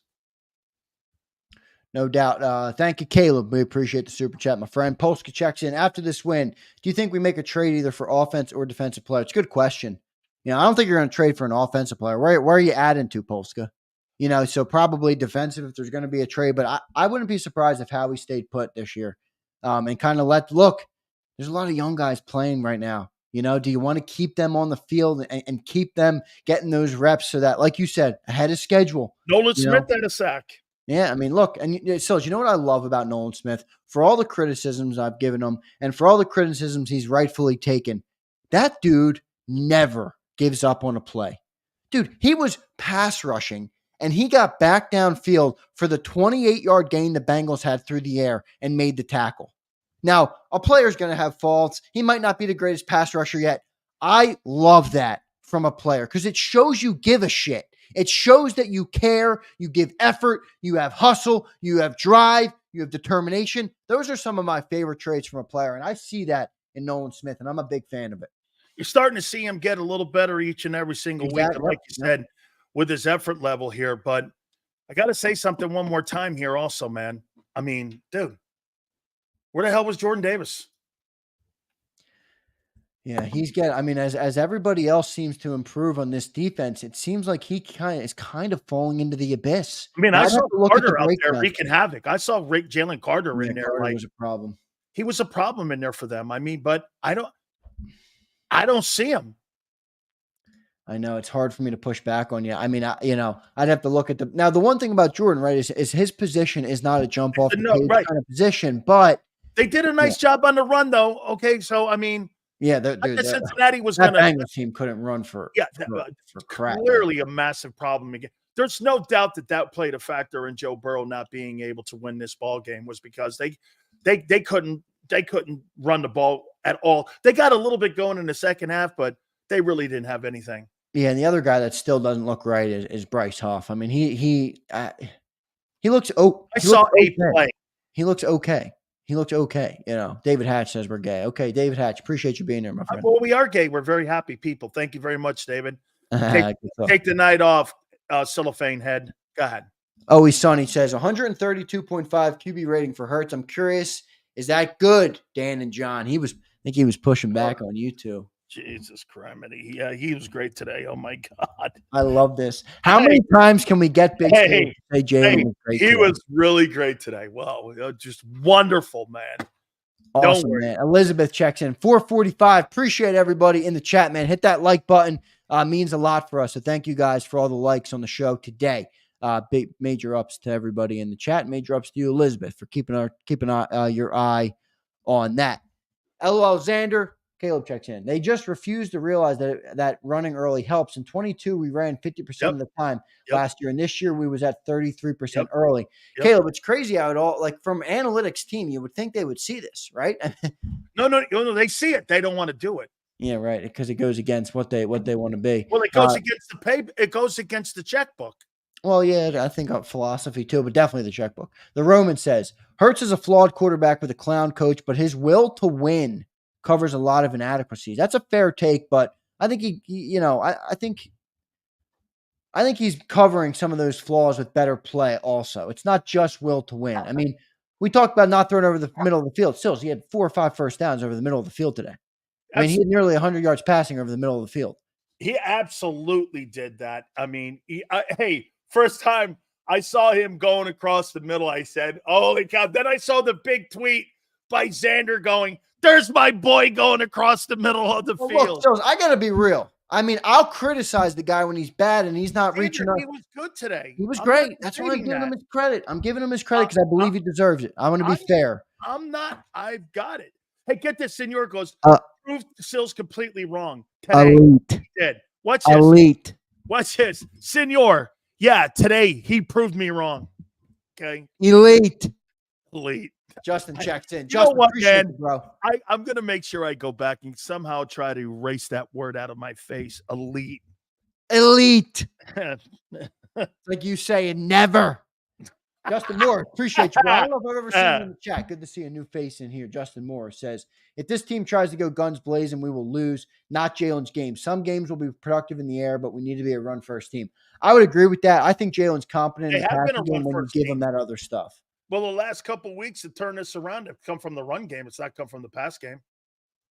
Yeah, but how much better has he looked in the passing game as a result? Like 22. Exactly. And look, me and you are agreeing with this. We're in complete agreement. By the way, how many times have you heard me say 22, I'm in. Non-22, I'm out. Donnell Shipley. Donnell, appreciate you, bro. Jalen had a very good game, but shout out to the O-line with all the injuries. Definitely deserving of a shout out, man. Fred Johnson. John mentioned him. He definitely deserves a shout out for his performance today against a tough guy in Trey Hendrickson. Absolutely, man. And by the way, like I said, think about it. Thank you, Keith, for being a new member. Like I said, last 2 weeks, Brian Burns, Trey Hendrickson, Hoss, he's going to face all the elite guys on the planet. Okay? I mean, at first I thought they were going to have to go out, Zander, and get an offensive lineman at the trading deadline. I don't believe they do now because no, they don't. What are you getting back? You're getting Becton back and you're getting Mulata back. Yeah. You're telling me you're going to find anybody in that conversation with those two guys? Drop those stout you emojis, man, in the chat. Everybody, stout you. Hey, somebody better buy some of those JAKIB shirts that have Stoutland University on it. Because absolutely. That was on display today. Yeah, big shout out to Keith for becoming a member. As Big Sills mentioned, Keith, thank you, man. Memberships support the channel in a big way. So thank you so much for doing that. Big Sills, you're going to try and get through a couple more chats here. All right, ready? I'm going to give you 2. And they're shots at Big Sills. So okay, good. Get a nice rebuttal back on it because I actually think these are Watch bullshit this. You guys shots. better get all your shots you can now because Always Sunny says I'll always- Dan blaming the league being a flip-flop league for the Eagles It win. is. And then he No. follows it up and says, Dan looking down, pretending to write on his notepad is funny to me. actually, when Zander was in an argument with me, I was drawing circles and I had a hangman. So when he was talking about Super Bowl, I drew a hangman. If you really want to know, I was drawing a hangman. So my notes, yeah, there's my notes, a hangman. Because if you really think that that's a Super Bowl team right now, I have a hangman and I had Zander right at the head, the body, the two legs, and an arm. I needed one more arm, and I'd have hung Zander on this thing. But Zander then went, all right, I understand where you're kind of coming from. So that's where I was on that here. So, yeah, okay. All right, I'll take that. That's respectable. Just Sean Mims. Hey, we got to have a conversation with your man, Angelo. I mean, 5 wins looks bad. They're at 5 wins, Sills, in We'll 7 see. games. All right, I'll see if I can get Angelo on tomorrow. Yeah, because, everybody comments, oh, whenever they win, Angelo's disappears. No, that's fair. Okay, look, he's a busy guy. Angelo's He does not it for us gonna for free. Yeah, it's not, we got to get him when he's available. But Jay Soft says, Bengals go 10 of 13 on 3rd down, and you want to kiss the defense's ass due to 1 game, but still won't give Jalen his props. Jay Soft looking for some more I credit. said Jalen played well today. Elite today. No, Jalen played Elite. Jalen played really good. Elite. What else do you want me to say there, Jay Soft? That means he's a great quarterback because he played great today? Jay Soft. You might want to change that name, my friend. You don't ever want to be labeled soft. Yeah. Osin checks in. Just got out of surgery with my appendix. Glad to see they got the win. Go Birds. Look at that. Does that not represent an Eagle fan right there, Big Sills? This dude just wakes up from the amnesia, gets out from under the microscope or whatever they call it, and he's watching Eagles content. That's my type of guy This there. is unsufferable right here. Clary voice says, Listening to you guys, you Eagle fans, talking about 4 quarters elite. of football and calling that guy an elite football player is elite. So comical. It's comical. It is absolutely comical. Elite. Clary voice says, Eagles recipe. Oh Hurts my 20 to God. 25 attempts, 50-50 pass run, second half leads, no turnovers, opportunistic day. Well, Clary voice, that's a lot of stuff you got to have in your favor to win games, but I do think you're on to something with the recipe. So here's your elite quarterback this year. He's on pace for 3,700 yards, 20 touchdowns, and 11 picks. There's your elite guy. That's what I look at. Overall body of work. He's on pace for 3,706. I don't give a shit what he throws for, man. If we win How football about those games, we 11 make a run. picks? You care about those? Well, that's better than it was last year. And also 11 Pretty picks. better? Listen, 11 picks, and you know this. In the modern NFL, 11 picks isn't crazy. Yeah, no. When you're throwing the ball 600-700 times, yeah, it's not. All right, It's not. Now Sills is going to act like 11 picks is the death of your football. No. He doesn't throw the ball with that many attempts compared because you're a running team. Like you said. I'm not crying about 11 picks for crying out loud. Okay, get this. So wait a minute. That's like comparing Patrick Mahomes' 14 or 15 picks in a year when he throws the ball 700 times and your guy throws. What's his completion percentage this year? 6-0. No, that's not his completion percentage. Oh, his completion record 6-0, which is his record. What do you mean completion record? No. His completion percentage? That's like asking me what Terry Bradshaw's quarterback rating is in Super Bowls. You know what they are? 4-0. 4 Super Bowls, 0 losses. Sills is getting to the unsufferable part of the show where he will not admit that Jalen had an elite day. He had a good game. What do you want? Paul, you're going to like this, all right? Paul says, Zander, Hurts climbed the pocket today and went through his progressions. He needs to do it more consistently. No medal awarded for that. Just do it. Paul, the take of the day. The take of the day. No medals for doing your job, guy, when you got the Ferraris with you. There's no medals for that. Elite. Yeah. Hey, get this. You see that there, man? Paul, they want to be patted on the back for doing your gig. Big Sills, great show today, man. Let's before we get you out of here, I just want to get your final thoughts on the game. I know we joke around a lot, and look, we have a lot of fun on the shows, and I think people love that about it. But yeah, all kidding aside, Your final takeaways from the game today. Yeah, no, all kidding aside, I think they validated the last month. I think they're getting better. I think Hurts is protecting the football more. I think they're getting back to what the guy does. And you know what, Zander? I got to tell you, man, I think Saquon Barkley has made that coaching staff realize we're gonna run the ball. And I think he's forced his hand into running the ball like that. And when they run the ball, Jalen is a very effective quarterback. He was really on his game today. This is the best game I've seen Jalen Hurts play. I disagree with John. I think this is the best game I've seen Jalen Hurts play in a year and a half. I like it. Good stuff there from Big Sills. Let me get to Twiz Waz because he's crying about his $2 chat I got to get to. Sorry, Twiz. I'm going to get to all the twos, but I was waiting until after Sills because I only have so much time with him. Let me find Twiz Waz before he cries a little bit about it. Oh, my God. Twiz Waz says, halfway home for you to wear that Hurts jersey, Sills. I'll tell you what. That guy gets to the NFC champion. We'll see, Twizwa. We'll see. I can't wait to get to you guys on Monday, too. 2 to 6 on the National Football Show.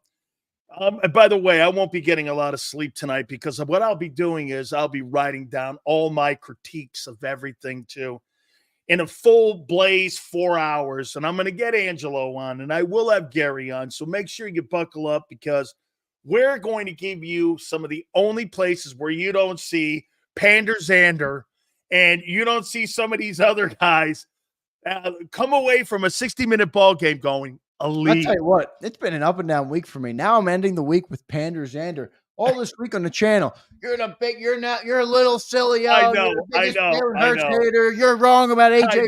Now I'm not. Now I'm the Mr. Pander man. All right. How about I'm an Eagles fan that calls the truth? Big Sills, truth, justice, and the Big Z way, baby. Big Sills, great show, my man. Good stuff, Vander. Good stuff. Look at this. Big Sills, Hurts elite, MVP. Let's go. Zander, thank you guys so much. I appreciate all the super chats and the new members. You guys make this thing absolutely sensational. Thank you so much, Zander. We will see you Monday, my friend. Big Sills, thank you, man. Great stuff today, bro. Talk to you tomorrow. Got you, man. Great stuff, man, from Big Sills right there. Great show from John and Dan. I had to push back on these guys, man. Look, look, there's a part of this business that I'm sure all of you will understand whether you're in it or not, or you consume the content or not, where there's like an entertainment element. You have to do content every day. Like if you record any of yourself, for 4 hours talking about football a day, you're going to be wrong about some stuff. But I really do try and be truthful to how I see the game. And I'm not always right. And I'm never saying I'm always right, but I have an opinion and I got a job to put it out on the air. I really believe in what I saw today. And that formula to me today is something that the Eagles can replicate, can build on, and can get to a Super Bowl with. When you have the type of talent we have on our offense, when you have the type of young talent we have on our defense that plays up another level like they did today, this is a formula that I look at as a fan and I say, I can buy into that. Right? It's not a 20-16 win over the Browns where you're left with more questions than answers. This was a definitive game. The Eagles imposed their will. They did what they wanted to do. Jalen did his job at a very high level in an elite way. And I believe they deserve a lot of credit for that. So in the midst of all the entertainment and the fun and the predictions and, all the things you say during the week, I really felt good about what the Eagles did today. And I thought it was worth saying it on the show, how much, I thought they proved today. Now, look, Sills is right. It's October. You don't win Super Bowls in October. You got to be where your feet are. You got to stay humble. You got to stay grounded. You got to keep building. So, no, I'm not anointing us. But the best way I can describe what I saw today is I can see them building on that. I can see that as a formula for success for this football team. A lot more than, what they did in some of their other wins where you, like I said, you left with more questions than answers. This was a formula the Eagles put down that I'm like, I can buy into that. Jalen looked elite today. And look, I've always thought that Jalen had this type of upside, but when you make him, get him out of what he does best and you don't rely on some of the other weapons and you force him to be Superman 2.0 when he doesn't have to be, he struggled a little bit. This was the best formula for him. You saw an extremely efficient game from the quarterback today. So, and by the way, I'm never going to be put into a box, right? I'm never going to allow myself to be put into a box of, there's people who hate Jalen Hurts on YouTube and in JAKIB Nation. And there's people who love Jalen Hurts. I'm never going to be put in the box of, I have to have them agree with me or I have to have this person agree with me. I'm going to call it as I see it. Jalen Hurts was phenomenal today. We can win a Super Bowl with Jalen Hurts looking like that. And if you're a Hurts hater, which is fine, you got to watch that game and say to yourself, is this something we can win with? I believe the answer to that is yes. No doubt about it. Let me get through a couple more super chats. Appreciate the love on the show today. Man, it's been tremendous. Did we get to my 500 likes? Let me load that up and see if we got to the 500 likes. My computer's having a little bit of tech issues right now. 477, man. Look at that. Almost at 500. Thank you guys, man. Smash that like button so we can get up to 500 likes. I'll get through a couple more super chats, and then we'll bring up a couple people from JAKIB Nation. Jacob says, Zander, if dies, he dies. Like a little Ivan Drago love right there, man. A little Ivan Drago love. Sills, put some respect on Hurts' name. I sure did that today. I think he deserved a Frey TV. Checks him with $5. Appreciate it, brother. KJ Stay Dolo says, big fan of the show. Hey, Joey B, how you doing? In my Dan Sileo voice. I love it. Appreciate it, brother. Thank you for being here. Am I frozen up? There we go. My internet should be back now. Sorry, I had a little bit of a drop out there. Got to Paul, got to all you guys. Josh got 1 inch so far, Sean says. Jay, I don't know who you mean, Josh. Josh who? Burrow starts, turnover machine equals birds, no holes defense. Jalen, I love it, brother. Anthony says, no matter what, Sill's going to downplay this team. Anthony, no, he didn't downplay him today. He didn't. He said, look, you're not going to win a Super Bowl on this. You're not going to win a Super Bowl on this. I thought Sills had good takes today. Look, I think it's all in good fun when we joke with him about Jalen Hurts, and it is funny, but I don't think he downplayed it today. I think he gave him credit, but look, he's right, man. You're not going to raise a Super Bowl trophy in October. They got to keep building on this, no matter what. So appreciate the super though. Burrow, no, I got that one. Since John prediction was wrong, we get a 26 giveaway. I like that. I kind of like that. I almost want to abide by it, but I'm not going to. You got to stick to the rules, Kenny. Got to stick to the rules. Big Sills, Hurts, elite MVP. I love it. No first quarter points again. Barrett, listen. Yeah, the stats are going to say that, but they scored on their first drive. You can blame the defense for the no first points today. I mean, that 10-minute drive by Cincinnati basically ate up the whole first quarter, and then they did get points on their first drive. So I'm not criticizing them for that today, but yeah, they got to clean it up a little bit. Dan, but, Sileo. Sills, don't be mad. We coming, hater. Still want another lineman. Got you, Twiz. The Patriots beat the Jets any given Sunday. Crazy, man. The Jets. I thought I was way wrong about that team, man. I was way wrong about that team. I thought they were going to figure it out here. They cannot figure it out. Elite day because he is in rhythm. Amazing in rhythm. Yes, Caleb. Yes. In rhythm, Jalen has proven to be a very competent quarterback. No doubt. Did Jalen crack your top 10 QB list, fellas? Michael Robinson. If he plays like that, he's easily a top 10 quarterback. Easily. And look, when Jalen falls out of that top 10, it's not all about Jalen. It's about the team putting him in situations he's not supposed to be in as a player. So no doubt about it, he was a top 10 quarterback today. Look, like I said, he plays like that. We can win a Super Bowl with that. I truly believe that. Thanks, Crowley, for deleting that troll, by the way. If you guys see them, get rid of them because they're clearly spam accounts trying to get people to stream. So thank you for deleting that, Crowley. Burrow starts, turnover machine, birds D will become. I got that. Hurts outplayed Burrow. Definitely outplayed him today. No doubt about it. Cooper French, has he played rugby? He tackles like he does, right, man? He's an aggressive tackler. Could this be a top 10 offense by week 15? Abe, I think they could. Abe, they're already a top 10 offense in metrics.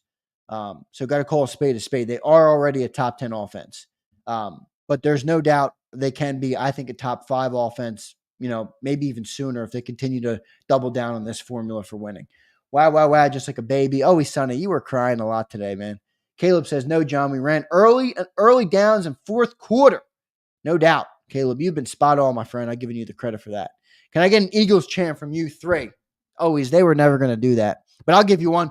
E-A-G-L-E-S, Eagles. I'll give you one, brother. We need a Big Sills E-A-G-L-S. I don't think Big Sills will give you one. Where are all the Sileo-ized Hurts haters at? Look, RMP. I try and that's why I just said at the start of my segment here when Sills dropped off. You got to try and always call it and be truthful to what you say. You know, like I said, I'm never going to be put in a box of, oh, because I said Hurts struggled, now I have to stick with that. Or, oh, because I said I love Hurts, now I have to say I love Hurts every game. I'm going to call it how I see it. Today, Hurts was fantastic, and we can win a Super Bowl with him playing like that. Hurts played 22 today, Sydney says. Sydney, appreciate that. I would agree. Dan looks disappointed. The Eagles won. I think you're wrong about that. I don't think Dan is disappointed when they win. I need to hear John give Hurts credit. I think he did that a little bit today. I think that's all the Super Chats. So big thanks to everybody who got the Super Chats in today. Appreciate all of you guys. Mad Bird with a member chat says, solid win today all around. I'll take it. 20-point win. LFG. Go Birds. Go JAKIB Nation. Mad, appreciate you, man. Big stuff. Let's get to our commercial break. And I'm going to bring on some of JAKIB Nation, and we will bring on, do our chat check-in and bring some people on today. Hopefully we have a couple new faces, and we'll get a couple of the same guys on that come on every week. Sean Mims says, can they give Kellen extra cash to stay? Sean, I mean, I think it's worth it because, man, you're like, we need more continuity, right? And I don't know if Kellen's going to get a head coaching gig, but we'll see what ends up happening with him. Sydney, no Becton or Mulata, almost 800 pounds of pain. It's a good way to put it, Sydney. A lot of weight in that offensive line, man. Hey, but big shout out to Tyler Steen and Fred Johnson, man. They stepped up today in a big way, and they deserve that credit. Kimberly says, let's talk Super Bowl in December. You're right, Kimberly. You're right, Kimberly. But I think the thing you look at right before then is the team doing things? Is the team getting better? Is the team building, right, and showing you what they're going to be late in the year? And right now, I think they're showing really positive signs of stacking the bricks, building on what they are, building on their identity, getting better each week. And I think it's a really positive thing, man. I think this team can be a force to be reckoned with by the end of the year if they stay grounded, if they stay humble, keep working, keep stacking, keep your identity what it is. You don't need to try and keep up with the Joneses and be the Mahomeses and the Allens of the world. Why? Win football games relying on what we do best. That's what we're going to do, and that's the way we're going to win. Let's get to our commercial break. Appreciate everyone, man. Did we get to 500 likes? 496. Come on, man. A couple more likes, and we'll get to 500. Appreciate every one of you. When we get back from the break, I hope to be at 500 likes. So 4 more likes, everybody. Get me 4 more likes, and we appreciate that. We'll be back in 3 minutes, and I'll bring on some of JAKIB Nation. Coming up next. He's blocked well and tries to cut through the middle. Oh! Your gut says Miami is going to win, and you should take the over. Your gut also said your NFC selfies would only go up in value. They didn't. But your head is on Sports Grid and knows the QB is in concussion protocol. The backup has a 45 QBR against the zone coverage. The New York D has the most sacks in the league. So yeah, trust your head. It's smarter to be on Sports Grid.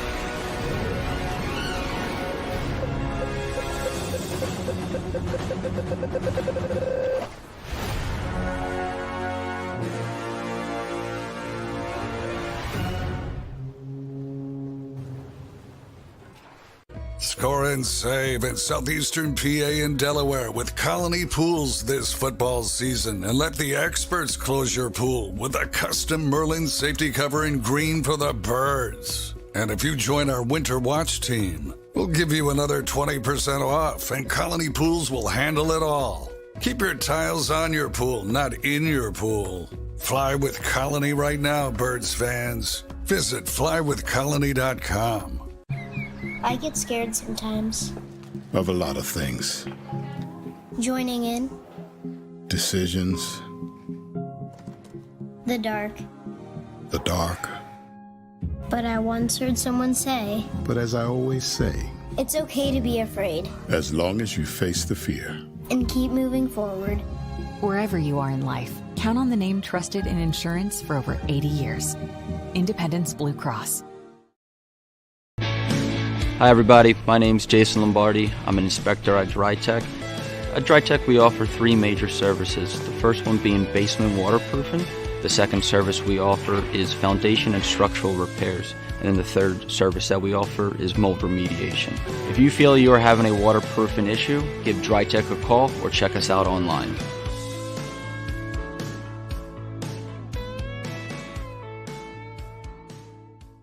Heading down the shore. Have a ball once more. Here, imaginations run wild and time stands still. Because here, you can find the best of the Jersey Shore, all on one 5-mile island. So leave the old you behind and get lost in the woods. Wild, wild, wildwood days. Plan your stay in the Wildwoods today. EAGLES, Eagles.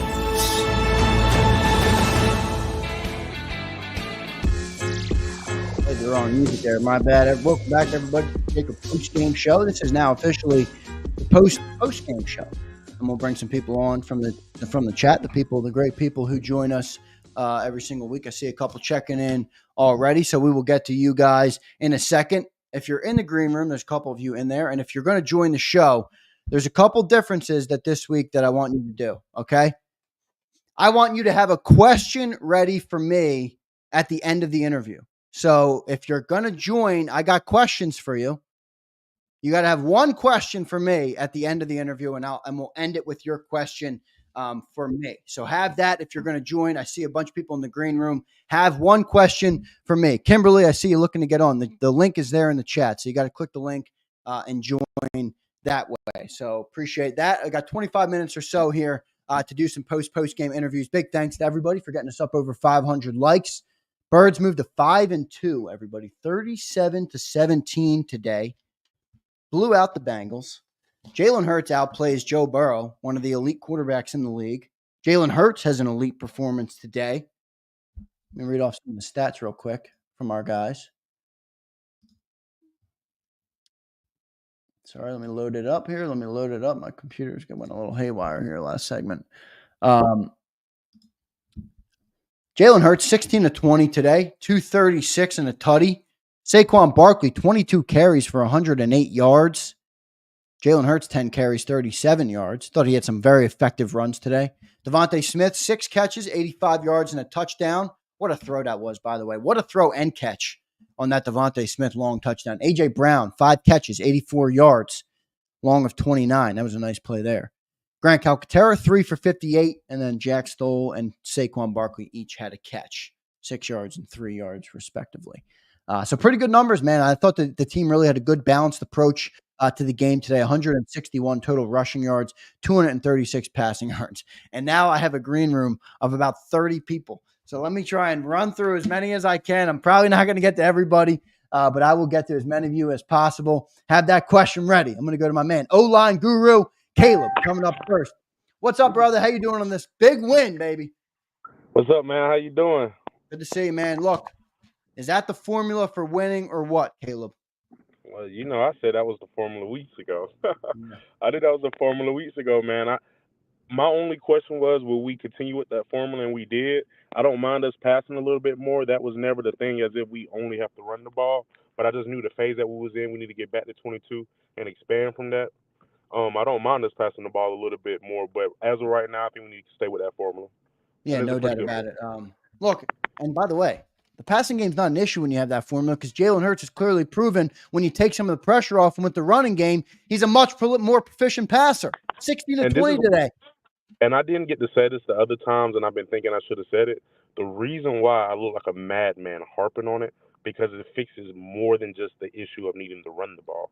It fixes so many issues. We're not saying how much better the defense looks because we're off the field. What people don't realize is the way Cincinnati went down there and scored. Can you imagine if we had a 3-and-out? Right. Can you imagine if we was behind the sticks? It would have been Tampa all over again. That's why it's so important. It's more than just running the ball. It changes the whole element of the team. Defense is fresh. We need help in the pass rush. The pass rushers are more fresh right now. Defense looks way better. we're keeping them off the field. Like it's just so much more to it. I just ain't got too much more to say just because like now we're good. Yeah. Only time you're I gonna feel see good. me I feel good when about the where we bad are. man is back. Any Yeah, question? but we're What's fine. your question for me, man? And we're Super Bowl contenders, by the way. Yeah, Remember I like I it. said that. I Yeah. said it after Cleveland, and I know it seemed early. I'm just not that confident in nobody else in the NFC. I like the Lions, but they got to prove it. It is what it is. So, yes, we're Super Bowl contenders. Lions clapped the team. I forget who'd they play today because whoever it was, they destroyed them. I They was almost watching. dropped the 60 ball on them. I know, man. dropped the Unbelievable. 60 Yo, do you ball. have a question for me on the way out?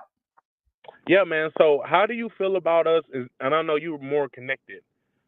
One thing I would like for us to do, what are the odds of us getting a Max Crosby or Myles Garrett? I know it might be unlikely just because of the team and how and what we're in, but I think that we do mid-season additions. Now, they're never to the extent of a caliber player like that.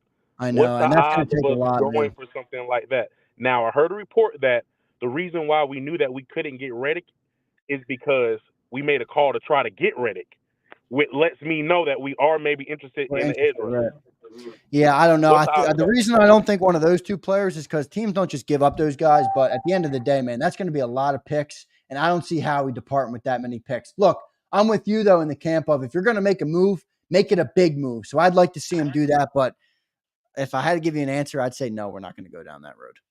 Well, appreciate it, man. I think y'all doing a phenomenal job, bro. I ain't got much to say to that. I appreciate that very much, man. And I appreciate all your super chats and your support, bro. It means a lot to me. No problem, man. You and John keep killing it, bro. You're really killing it right now, Xander. I've been locked in with y'all. I came off Thank you, man. the nation a little bit, bro, but you're killing it, bro. Awesome, man. Thanks, bro. Talk to you next week, all right, man? See you, man. Good stuff there. Let's get to another member. Let me go to Joe Whip. Joe, you ready for me? I'm coming to you next, my friend. Joe, what's going on, man? Good to talk to you again. How you been? Good to see you again. I've been good. How about yourself? I've been great, man. Can't complain. Birds are 5-2. What's your takeaway from today, Joe? I have no complaints at all today. Yeah. The offensive line played very well. Yep. Fred Johnson, I watched him the whole time, and he played out of his mind. It's that one, you, man. It keeps showing up for us. The defensive line played very well. Jordan Davis clogged up the middle on the runs. The secondary was much better. Cooper DeJean is making a huge difference in the secondary. Yeah, no doubt. He looks really good. Where are you on Jalen after today, man? I think he played great. He played great. I'm not going to. I mean, the guys were open. He saw them over the middle. He threw to the right people. When he plays like that, I'm not going to bitch. Yeah. When he plays like he did against the Giants, I'll complain. He was awful against the Giants. And listen, you're a fan of the team. You're entitled to do that. No doubt about it. I've been watching him since '63, baby. Yeah. So, wow, that's love right there, man. You've been watching him since way before I was born. I saw so any question for me on the way out, man? Well, I have two questions for you. Yep, hit me. What have you done to John to make him so cantankerous the last few weeks? I don't know, man. He's been acting up though, hasn't he? Yeah, I kind of like it. I call him Dark John. Yeah, you got to sometimes you got to bring it out of the shell. Give it a little life to the show, you know. And the other question is, when can I get a white JAKIB Sports golf shirt? I know. I saw you comment that. I was having a little bit of an issue with them, but I did wear my white polo out, and it's a lot more golf friendly. I'll put it up on the site for you this week. All right. Yeah, man? I need the collars. The golf club. Yeah, for your collars, So I got that one is nice for golf. So I'll put it up for you on the store this week. All right, man. Who's the supplier? Huh? Who is it? Who makes them? I have a local person around here, but then I've outsourced the fulfillment because I can't. Then I don't have to buy all the inventory up front, so I can buy it on an order basis. Yeah, so I'm just deciding on the what size to get depending upon. Oh, that one's an Adidas polo. It's Adidas. Okay, perfect. Yeah. All so right, it's pretty nice. But I'll get that up for you. All right, man. Thanks for joining, Joe. Great to talk to you again, brother. All right, take it easy. All right, see you, man. Good stuff there from Joe Whip checking in. Let's go to my man Hot Sport. Hot Sport, you ready for me? Yeah, I'm ready. No wine this week, Xander. I'm going to be on my best behavior. Okay? No, you're good, man. I saw your super. By the way, I did see your super chat at the end. I didn't get to it. My bad. I if I saw it, I would have read it. No, come off too harsh to you, but I appreciate you being here. What's your all takeaway good. from the game today, man? That's a big win. Yeah, man, I'm stoked. Look, this is this team I sort of envisioned before we kicked off this season. Just the balance we have on offense with the weapons you got. Saquon involved. He went over 100 yards. You get the balls he was playing to Devontae. That touchdown was an absolute dime. That 50 was it a 50-yarder? Right there. And the balls to AJ. He's got Calcaterra involved. The offense looked exactly the way I envisioned it before at the start of the year. And on the defensive side of the ball, man, those young guns. And I was coming in saying that last week on my Giants thing, but all those Georgia guys, they're really starting to look like the first rounders that we got. And Cooper DeJean, man, is awesome. I got so pumped about all of those defensive players that we've drafted the last couple of years, last 3 years actually, and now they're all starting to look like what you thought they looked like, including Nakobe Dean, really. Yeah, Nakobe looks really good. The one guy I'm really looking forward to seeing, and obviously we'll have to wait on it, is Trot Jr., and I'm excited to see what he might look like. Yeah, and that's why. So the expectations aren't huge for him. Yeah, but for me, I thought originally, if you thought before he was picked in the 5th, when coming into the draft, he was a 2nd or a 3rd, right? Well, yeah, I mean, he fell a little and bit. And it fell to us. Yeah. So yeah, he's going to be great. Wait, I got a question for you, though. All right, and it's not exactly. Okay, I have a question for you. But yeah. It's not exactly Eagles related here. Yeah. You're from where? Australia, right?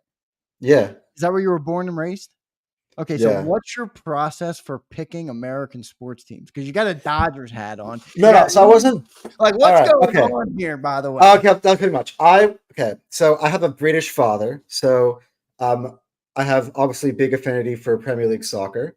So I was up at 3:30 this morning. I watched the Eagles and Arsenal, my team, at the same time. Okay. I was born in most American. I was born in Los Angeles, right? My mom grew up in LA their whole life. And I live in Australia. If you were born in LA, it's acceptable. I've been here since my junior year of high school in Australia. Awesome. So great. How'd you become an Eagles fan? So I used to live in when the Eagle. No. So my best friend when I was a kid, actually funny because my uncle was a big Rams guy, and I just felt like it was forced upon me. Like I wasn't really loving the Rams. I saw them win a Super Bowl, but I didn't feel love. Yeah, felt fake. You know what I mean? And my best friend at the time was a big Eagles fan. I watched it. It was the first game I saw was the NFC Championship game, the Eagles against the Rams. So I started that game going for the Rams, and by the end of it, I was disappointed the Eagles lost. And I was like, I've been loved Donovan McNabb was my favorite player as a kid. I still have his jersey. It's like yay big. I've never missed an Eagles game in over 20 years. A little pressed for time. What's your question for me? Yeah. So my question is, and I'll preface this by I've got a lot of crap the last few weeks on my own platform because I've been so critical of Brock Purdy. Who do you believe is a better quarterback? Who would you rather have as an Eagles quarterback? Jalen Hurts or Brock Purdy? That's a great question. I think they're two completely different skill sets, and I think many people conflate the two with expecting Jalen to look like Brock and then Brock to look like Jalen. If you want a progression quarterback that's going to run your offense just like Kyle Shanahan wants, by the way. Kyle Shanahan doesn't want any quarterback calling plays at the line of scrimmage. Kyle wants you to run his offense. Brock is a better quarterback for that, right? Jalen is a playmaking player who creates things. He's a creator, if you will. If I had to pick, I'd take Jalen Hurts. I think Jalen Hurts is bigger upside. I think Jalen Hurts is a winner. That's not to say it's not close. I am a bigger Brock Purdy fan than most, but I think he's proving this year that he's pedestrian when everything's not around him. And I'll take the playmaker in that scenario, right? Because I believe they can make more plays. So good question. That's a good question. I just want to add one more thing in there before to back up that point on Jalen Hurts before I go. So my dad was watching today because we were watching Arsenal, and my dad came here at 3:30 a.m. to watch the soccer, but I had 2 games on. And he was watching Jalen Hurts, and he said he's just watching his performance today, like chopping out of the sky. First time he's ever watched the Eagles game. And he goes, this guy is unbelievable. He could do everything. He can run. He can throw. He's an incredible athlete. He's like, you guys got an awesome player here. And I'm like, wow, I've only people could watch that through your eyes and say that about Jalen Hurts. So with all due respect, if your dad doesn't watch American football, then he would know. No, but it's like if an alien in outer space could watch Jalen Hurts play, he'd think he's good. I appreciate the sentiment, but the point would be that many people will push back and say athleticism doesn't win you Super Bowls, right? Being a great player in the pocket does, and that's where people would push back. But thank you for joining today, man. Good to talk to you again. I'm always happy to join you. Yeah, see you, man. Great stuff there from Hot Sport. Good stuff. Let me go to my man Akbar. I think Akbar is ready. Akbar, you ready, my friend? Your internet's a little spotty on me. What's going on, brother? How you doing? Big Z, my man, a.k.a. Big House Krause. What the fuck going on, my man? What's up, Akbar? Yo, we've been hard on Jalen. You have too. That's the type of performance we need to see. Look, Z. Today, Jalen Hurts is officially off the bum juice list. He's officially off the list. You know who's on that list, though? Uh-oh. Nolan Smith. No, what? Nolan Smith, your bump. Did you see how he got burnt on that Jamar Chase play? He was behind him like who? You're blaming Nolan Smith and they drop him in coverage on a top 5 receiver in the NFL? Are you fucking crazy, Victor? Did you see how he covered him though? Did you see the play? Did you see his hips movement? He looked like the 10 man out there. Dude, he looked terrible. He's an edge rusher. Well, he had no business out there trying to guard Jamar Chase. I'm taking that bum juice and I'm pouring it out. Pour out the bum juice. Pour out the bum. Listen. Jalen Hurts today, dog. Like Jalen Hurts. Remember last week when I was telling you, I was saying that this was the first time that we seen the offense and the defense connect at the same time. Today this was the second time, and it looked better this week than it did last week to me. I mean, Joe Burrow, the first series, he looked like he was doing his thing. Can we stop the shit about our defense not being thorough? Can we stop that? Our defense is thorough. Listen, I just told you last week we giving up less than 20 points a game. Yeah, man. They doing it again. Yeah, they doing it again. They're earning their keep. They are. You're right. They're doing it. Like we don't got the big flashy names. Brian Burns, who we beat the shit out of, knocked him out of the game last week. You know what I mean? I ain't heard Hendrickson name all goddamn day, and that's all I've been hearing. Oh, Hendrickson. We had to be wary of Hendrickson. The bull, Fred, whatever the fuck his name is. Yeah. Fred Johnson played ball today. They brought 22 Hurts back. This is the Jalen Hurts I want to see. Okay, I got two things I want to say. One thing, the Cleveland game and the Giants game, those are like tune-up fights. You understand what I'm saying? Yeah. You know how you rumble the lesser opponent. Yeah, you know what I mean? Until you get to the contenders. Okay, Joe Burrow is a contender, is he not? No, he is. Beat the shit out of him. Beat shit down his legs. Listen, Jamar Chase, that play that Isaiah Rodgers made was phenomenal. That was a great play, man. Hell yeah. Devontae, listen, the bull, Jalen Hurts. This is the second thing that I wanted to bring up as far as Jalen Hurts. When he runs, that's like his layup. If he was in the NBA, him running the ball, that'd be his layup. Throwing the ball down the field, that's his 3-point shot. But a lot of times you have to warm up before you know what I mean? You have to get on a roll. You have to get in a rhythm before you throw them shot. Listen, right. The bull looked real good today, man. He's off the bum juice list, but I need to see this from here on out. I need to see this Jalen Hurts from now on. And also, they ran the game through Barkley. Now, I love Johnny Mack. Of course, you know I love Big Sills, right? But I'm not agreeing with this notion that we're a pass team and we want to run the ball to close the game. First of all, that's stupid. It don't make no sense. It worked for us in 22. However, since the game has been, you need a running game. We got Barkley. Yeah. You know what I'm saying? Like he No might doubt. not, he might got 2 yards here, 3 yards here, but for most of the time today, we had short yardage on third down, right? Jalen showed out today, man. I'm really, really proud of him, man. I just want to give Huff a notable I'm gonna say something about him because he made the very first play of the game. Very first play of the game, Huff did his thing, whatever. Who else I got down here?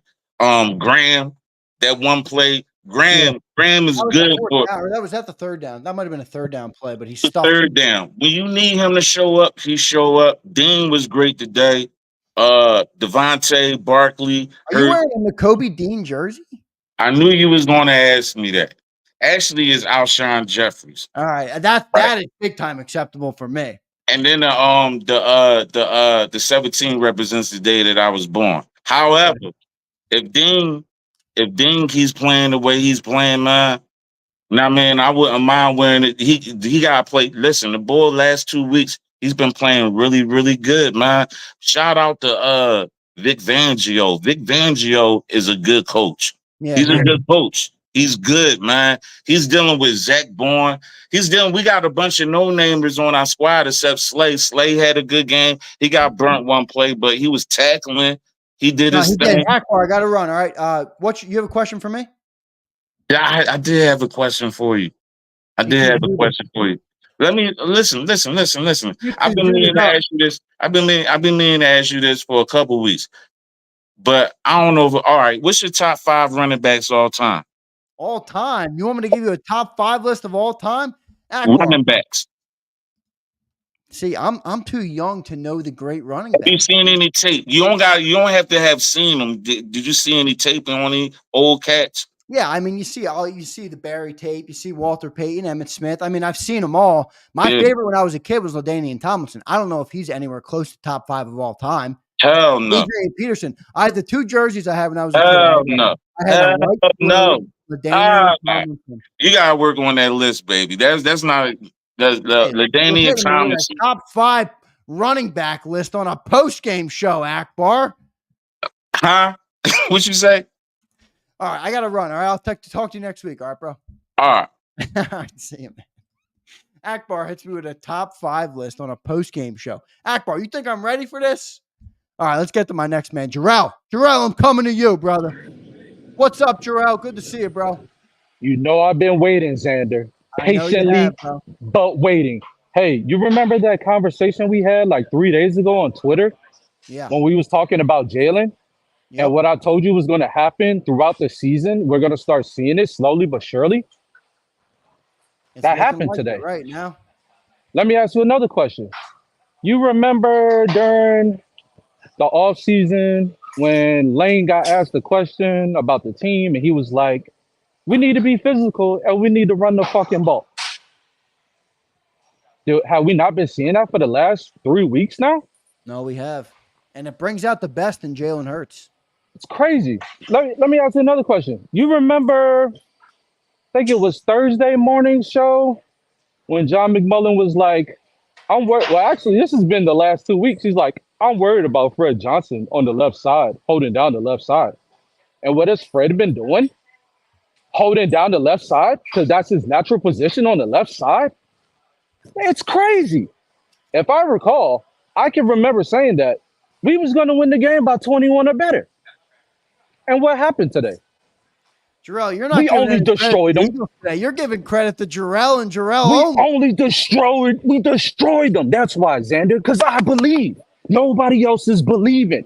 Everybody wants to trade Jalen, draft a quarterback, trade for a quarterback. Shut the fuck up with that bullshit, man. Jalen Hurts is our quarterback, man. If you don't fucking like it, then you motherfuckers go cheer for Dak and the bum-ass Cowboys tonight, bro. Shut the fuck up about this shit about Jalen. I can respect it. Are we a Super Bowl contender, Jarrell? I think I know your answer to that. All right, so you already know my answer, right? But if I'm gonna be logical here, right, we have to see more, brick by brick. The foundation has to continue getting laid for us to get to New Orleans in February. I do believe we can get there. I don't give a shit about Detroit, Minnesota, none of them fucking people, right? Until they see Philadelphia. You got to prove me wrong. I'm going to ride with the Eagles no matter what, win, lose, or draw. I do believe we are a Super Bowl contender, right? But it's going to have to continue brick by brick. Of course, the coach is not going to come out and say, hey, we're a running team, because that would be giving away what we're going to do, what we're trying to accomplish, right? Obviously, we need to be a running team to get like how we got today. And it's going to continue. Let me ask you a question, Xander. Have you looked at the rest of the schedule for the season? I have. I'm a call it right now. 14-3. And I'm being generous. I really want to go 15-2, but I'm gonna say 14-3 just to be generous. So you're saying the rest of our schedule, and then we're gonna sit running the through starters because we're gonna have a first round bye and we're gonna lose the last game. The NFC is coming through Philadelphia. I don't give a shit about Baltimore. We're gonna go to Baltimore and we're gonna beat the shit out of Baltimore. It's gonna happen, and I will be there taking pictures, showing. Okay, I don't care about nobody left on the schedule. Not that. You're going to that game? game? December 1st. Yeah, so that's my Christmas gift. Cause I'm going overseas the second week of December. I'm deploying. So I'm going to that game December 1st. I'm going to be in Virginia. So I'm going to that game. So I'm going to be there. Listen, if you don't believe, yo, then you just need to shut the hell up, yo. Like, I'm tired of hearing this shit. I'll be on X 24/7. People be crying, bitching. I'm tired of hearing that shit. Jarrell. I'm shitting on everybody, even Big Sills. I've been going at Big Sills the whole game. He ain't respond to me. I think he's scared of me. He's scared of me. It's cool. But yeah, man, you know I believe. I ride or die for mines, man. It's Bird Gang to the death of me. I love it. Jarrell, appreciate you checking in, my man. Thank you for your service. And we'll talk to you again next week, all right, man? No doubt, Big Z. I'll see you tomorrow morning, baby. Let's go, Bird Gang. Good stuff, man. Great stuff from Jarrell there on Birds 365. Got a couple more to get to here. Let me go to my main man, M. Reyes. Is Big Sills in the chat? Because Big Sills needs to hear from the legendary M. Reyes, who will join us now. M, what's going on, my friend? How you doing? Doing all right. You can hear me all right? I got you, man. You look good. You sound good. You look crisp. You ready to bring some of those chat opinions to the show, M? Oh my gosh, man! Never a doubt. I told you all week, like, if Joe Burrow comes in, he's gonna be elite. He's gonna be so elite. Oh my God, so amazing on the field. He could really tear us up with whatever he's got. 52-6 today. I was expecting 52-3, but we were just a little short on that, But whatever. But you take what you can, right? We almost had what was your takeaways on the style of the win today? Do you like the balanced approach that they're using, and what's your opinion on that? I really, if it's not broke, don't fix it, right? We start slow, sure. Today wasn't like really, an indicator of that. They had that first drive was just like, holy shit, that took so long, and they had I felt like they had 17 3-and-outs, and they just converted all of them. And it was it kind of felt at the beginning like, oh, they're gonna try a death by 1,000 cuts approach, short passes in the middle, just like the Bucs did. But we put an end to that pretty quick, I think, and I think Fangio did a great job of putting the defense in the right spot to make the play, and then the players definitely showed up and made the right plays. Our tackling was on point. Look at this. Look at how the tables have turned right here. M. Reyes is on the screen as Big Sills is chirping in the chat. Oh, God. The tables have officially turned 180 degrees. Sills, if you can watch, my sandwich order goes, I think Hurts and I want a BLT again, maybe? That sounds pretty good, right? Wow, a big chirp. Oh, yeah, any question for me on the way out, all right, brother? Oh, yeah, I guess with all the momentum and the way teams are playing right now, and the way the schedule is looking, do you think the Commanders would be the next? Obviously we take it week by week, but do you think the Commanders are going to be like the next biggest true test to this team? I think they are the big. The funny part about the way the schedule looks, and when you look at it the way it's shaken out, that Commanders game coming up in a couple weeks or whatever it is, that could be the biggest game of the season. And the reason I say that is because you got to win the NFC East before you can win the NFC, right? So I'm not sold on the Commanders yet. Yeah. But if you lose that game in Philly, and then you lose the tiebreaker to them, if they win a lot of games down the stretch, we could not win the NFC East. So that's going to be a big game. But I think you're right about them being the next big test. But here's what I'll say about the test, right? You had Deshaun Watson. You had Daniel Jones. Those are done. Mm-hmm. You had Joe Burrow today. You got Trevor Lawrence next week, who's not a stiff. He's not great, but he's not a stiff. Yeah. You have Dak Prescott. You got Jaden Daniels. You got Matthew Stafford. And you have Lamar Jackson. Mm-hmm. That's a good slate of quarterbacks. Yeah. So I think all of these next games are a test, to be honest with you. Anytime you play a great quarterback, you got a good test. And I think you're past that part of the schedule where you have all those shit-stained quarterbacks, and now you got some good players. So I think they're all a test, but that would be my takeaway from that. And appreciate you joining, man. We'll talk to you on the chat tomorrow, right, my friend? Absolutely. Y'all have a great day. Be safe. Yeah, thank you, man. Great stuff from Rice. Appreciate him joining the show. Abe, are you ready? Is Abe out there? Trying to get to as many as I can. Sorry, guys. I got a bunch of you guys in here. I see Clary Voy is in here. Jada Legend, Sydney Families. Abe, I got you, brother. Let me get to Abe. Abe, what's going on, my man? How you doing? Good, man. How you doing? Good. I'm doing great, man. You got a nice smile on your face. You're feeling good after an Eagles win, aren't you, brother? Man, I'm feeling very, very well, man. After seeing what I saw today, it was something that I was super, super surprised about. I never seen Jalen run that fast for a touchdown, and I never seen Jalen throw that far for a touchdown. I think that might have been his longest ever throw in the air raid. I think that might have been the longest ever throw for a touchdown, at least that is. I know he's had some deep throws in the past, but yeah, no, really impressive. You think we're getting closer to that Super Bowl form, Abe?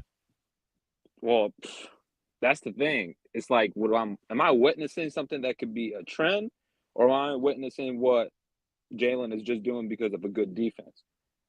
Well, look, I mean, it's a team game, right? I mean, we it's easy to be hard on Jalen, but you got to have a great team. I mean, look at the great look at Mahomes' defense. Look at the defenses that Tom Brady won. Every quarterback needs a great defense. You know what I mean? So I'm not going to use that to take away from his game. I think what you saw today was really promising. And as I mentioned to Big Sills, elite. He didn't like that. He didn't. Boy, we had a fun post-game show today. Hey, any question for me on the way out, man? Do you think the shoes helped Jalen Hurts win this game? And I'm going to say no. The second question I got is, you know how Sills always talks about this defense and everything. With Vic Fangio, could he bring us to the playoffs or a championship like in 22 with this type of defense, the way they're stacking? Well, so you're saying if he was on the 22 team, would we have won that game? Is that what you're saying? Could he make this defense like 22? Okay.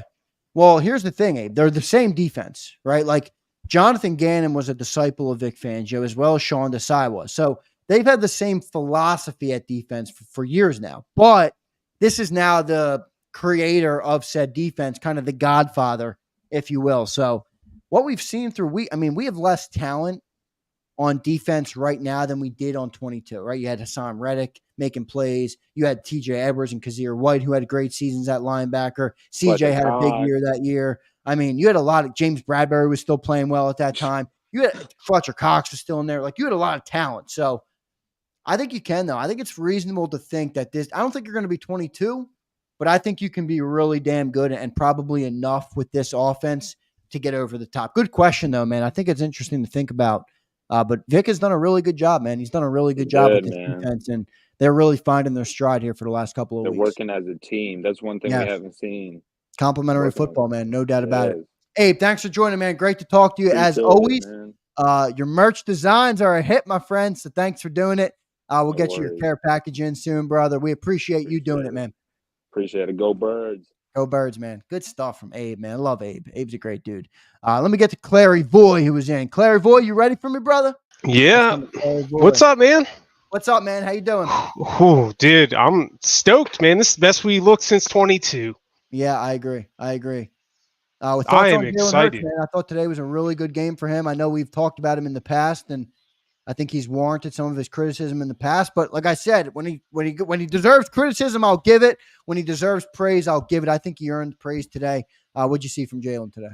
Jalen looked awesome, man. I'm not a Jalen Hurts lover, to be honest with you. Yeah, I don't think he's the best thing, but if he's coached the right way, I think he's perfect. You know, and if he does what he did today, right? The run game, I think Saquon has opened up Hurts being better. I know for a while, Big Sills always talked about like, oh, we have 1,300-yard backs. Well, guess what? None of them were Saquon Barkley. Yeah. Because now people are like, yo, we got to stop Saquon. Exactly. It's one thing to have a 1,300-yard back and then be DeAndre or Miles. Teams aren't game planning for them. You got a game plan for Saquon Barkley. I think you're bringing up a good point there. Your thoughts on the defense, man? They're making major progress right now. What are you seeing from them? I don't know if Vic was like, hey, Howie, this is who we're drafting this year. I don't care what you say, we're drafting them because he can't draft defensive players, but it looks like he did this year. I don't know. I don't think Howie did it. I'm going to be honest with you. Well, listen, you got to give him time on the draft picks. And you're right. I mean, look, if you go, Jalen Carter arguably could have won Defensive Player of the Year last year. And Quinyon Mitchell could. He's probably not going to win it because he doesn't have the stats yet. But he could arguably be in that conversation as playing that type of way. You stack a couple of those defensive draft picks, those are going to be cornerstones for your team for a long time. So I'll push back on Sills a little bit on that this week. I think, that I know that Howie's drafting has been bad in moments, but you're right. Dude, this is the week of eating crow, Sills. Yeah. The week of eating Somebody's crow. already tweeting at me eating crow. I had to eat my crow a little bit on Jalen. And I accept it. If I need to eat crow, I will eat crow. I won't literally eat crow. We just can't have the goalposts move. Remember, you were talking about something else earlier. He brought up some other stat, and you're like, wait, what? I checked his ass. I said, now you're going to the defense. The question's Jalen Hurts, Big Sills. Yeah. Very boy. Any questions for me on the way out, man? Yeah, I got a question for you. So I've been watching you, wear the JAKIB gear. Awesome. I like it, by the way. Thanks, is that man. your superstition that you got to keep to that now every week for the Eagles to win? Ooh, I know Eagles fans are superstitious. Well, here's the thing. Because this is my platform and my channel, my philosophy on JAKIB gear is I'm going to market my brand, right? I mean, like the Eagles I understand it. From all millions of people all over the globe. They don't need me to market them. So that's why I wear JAKIB gear. But the fact that you now said that, I'm probably going to stick to it anyway and wear it every day. But now if it becomes a superstition, I might have to stick to it. You're right. Eagles fans are superstitious. Man, you got to get socks next. 3-0 since I got the gear in? They are 3-0, and they've been running the ball. That's the bigger thing. They've been running the ball. Yeah, the balance attack is huge, man. No doubt about it. Clary Voigt, thank you, man, for checking in. Great takes as always, and we'll talk to you again soon. All right, brother?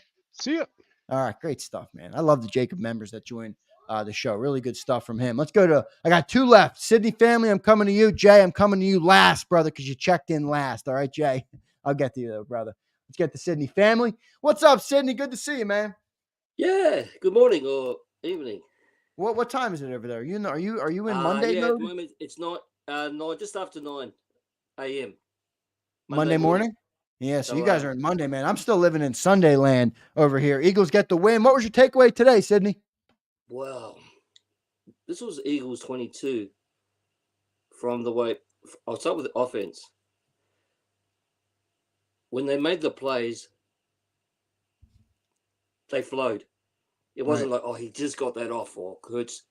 It was a calm Hurts, like 2022. That's what I thought. I took away that he was calm all through that. He was. He in the pocket too, Sydney. He was calm in the pocket. Yeah.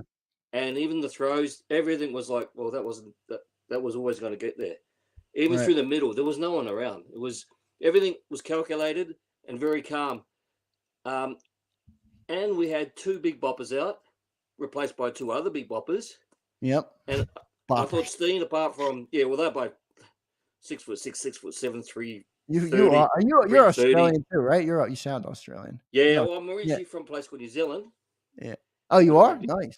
Yeah. But I've lived here since 17. I've been watching NFL for about 30 years. You're probably not even 30 yet, are you? No, I'm 26, man. 26. Yes, I've been watching a long time. So the two boppers that came in, Steen, apart from those, those two penalties, he was strong. And Johnson, obviously, I'm happy he had a good game. And to think, if they progress, you got two other big boppers. Wow, this could be Coach Stout. He just what a coach. Yeah, man. And also Calcaterra. I know he can't block, but those catches. Yeah. I'll ask you a question about the tight ends at the end, but I know Stall's there to do the blocking and that. But I just thought, you know what, Calcaterra, look at him. He's doing this now consistently. And I'll tell you what, even though the engine hasn't been running on all cylinders, it's starting to get tuned. Yep, I agree. Starting to get some oil. And I'm talking on the offense. Defense, you know what? They are starting to come together. Burrow had some close ones. He was lucky a few times. Like yes, he was did. that close to being that Cooper DeJean play. He almost intercepted him. Yeah. So and Burrow's a talent. He's like what, top 5, top 3, whatever. I think he's up there. He's top 5 at least. Yeah. So I thought the defense did well too. I thought Rodgers, great to see him. I want to see more. The only thing I would say a bit negative is Maddox. I mean, he sucks. But why do we need? We don't need him out there anymore. Stop putting him out there. The tight end on that. Yeah, he was on Gesicki on that one first down Gesicki play. Yeah. Headache. Oh, yeah. But him. Oh, Gesicki's tough to cover, man. Gesicki had some great plays. Yeah, he was. I was like, oh, right, okay, this guy's a headache. But when I saw Maddox in, I thought, surely you can keep up with him. But no. Anyway, that's my only negative. And my question: how are you liking 2 tight ends being used? I think it's needed. I think you lost something with Stoll, right? Because I think the theory was when Mailata went down, you'd go to more 2 tight end sets to help with Fred Johnson, right? You had Trey Hendrickson, you had Brian Burns last week, but they haven't used it as much as I thought. And then you add in Calcaterra, he can't block. Well, he can catch, but he can't block. So I like the 2 tight end though, because Jalen he's not a huge wide receiver 3 guy anyway. So why not get a guy out there in tight end that's a little bit more versatile? So I like it from that perspective, and I think it seems to be working, but I'd like to see even a little bit more of it, honestly. Yeah, I'm thinking when Goddard comes back, are you going to have Goddard and Calcaterra on at the same time? Well, Goddard's a really good blocker. Yeah, he can block, but imagine really good. Trying to defend and they're both going for it. Yeah. No, that's a good point. I'm happy. This was 2022, the closest I've seen, and it was flowing. It wasn't like, he just got that off. It was calm, collected. And I'm happy. Great stuff, man. Thank you for joining in today, Sydney. Thank you. I appreciate all your support over the years. The Zander effect. Huh? What's that? Effect. I like it, man. Appreciate it, brother. Thank you, my man. Thank you, man. Good stuff there from my man, Sydney family in the chat. Appreciate everybody, man, joining today. A lot of great people in here as always. Let's get to one more. Jay the Legend joining me now on JAKIB Postgame Show. Jay, you're pretty dark. I can't see you, my friend, but I'm sure I can hear you. How you doing, my friend? Hey, you can't see me. I might got to turn on the lights and go in the other room. You're good, man. What'd you take away from the game today? Yeah, in the word of Brand Grant, we beat that ass. We beat that ass. We did, man. What about Jalen Hurts? What'd you think of Jalen today? I thought Jalen Hurts was sensational. I told Dan he need to stop sleeping on my man Jalen Hurts and put some respect on his name. Yeah. Keep talking about he's a bum quarterback. I said that guy got the tools to be a top 10 quarterback, and he proved that today. Yeah, he just got to be consistent with it, and they got to put him in the right position. They can't sit there have him throw it 45 times a game. You got to have a balanced attack. I say you got to throw it somewhere in between probably 27 to 30 times a game, and then have Saquon run at 25. Yeah, no doubt about it. What'd you think of the defense today, man? I think the defense is really showing some signs. We've had a lot of the JAKIB Nation who's joined the show today talk about them. What'd you think of the defense today? I thought the defense was really, really good.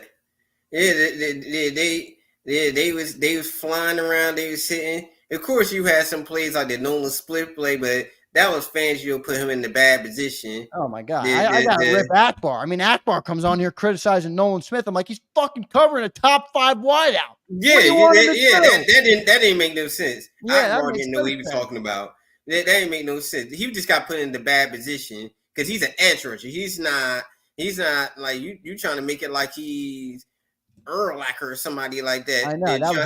Like he's great covering space. He's not a coverage linebacker like that. They've been more better putting like Trotter or somebody out there like that, the coverage. Or what was the guy that they drafted in the 3rd round? I can't think his name right now. Jalen Hunt. Yeah, Jalen Jalen Hunt, Hunt. Yeah, Jalen Hunt. Yeah, he's good in coverage. Yeah. He's really good in coverage. And I think they need to play him more. I say because he's really talented. Yeah, that was a good pick by Fangio. I think that's why they was able to pick them first 3 picks. I think that was all Fangio picks. Yeah, well, I mean, Howie does like his power. So I don't know if it was all Fangio, but Fangio definitely had some input in. Boy, Quinyon Mitchell looks damn good. Cooper DeJean looks damn good. And we haven't seen much of Jalix, but he's at least shown something in a small role. You're right, man. 3 big picks on defense this year. Jay, any question for me on the way out, my friend? Yeah. Who do you think that's I got 2 questions. All right. Yeah, I said, who do you think is the best team in the NFC East? NFC East, Eagles. Yeah. Because I'm not believing the Commanders yet. They've been shitty for how many years? What am I going to? What are they, 5-2, and I'm going to sit here and anoint them the best team in the NFC East? No, fuck that. You got to prove it to me a little bit longer, right? So Eagles definitely. Cowboys suck and Giants suck. So definitely the Eagles right now would be the best team in the NFC East, in my opinion. And my second question, do you think Jalen Hurts could get back to being an elite quarterback? At least because I think he's going to be, if he get back to being an elite, continue on and get back to being a elite quarterback, he's I think he might win the MVP. Well, I don't know if he's going to this year because of the slower start, but I mean, hey, if we go on, you rattle off 10 games, you guarantee he'll be in that conversation. But here's what I'd say about, will Jalen Hurts get back to elite? I want Jalen Hurts to be elite at being Jalen Hurts. And what I mean by that is, I don't need you to be Josh Allen or Joe Burrow or somebody else.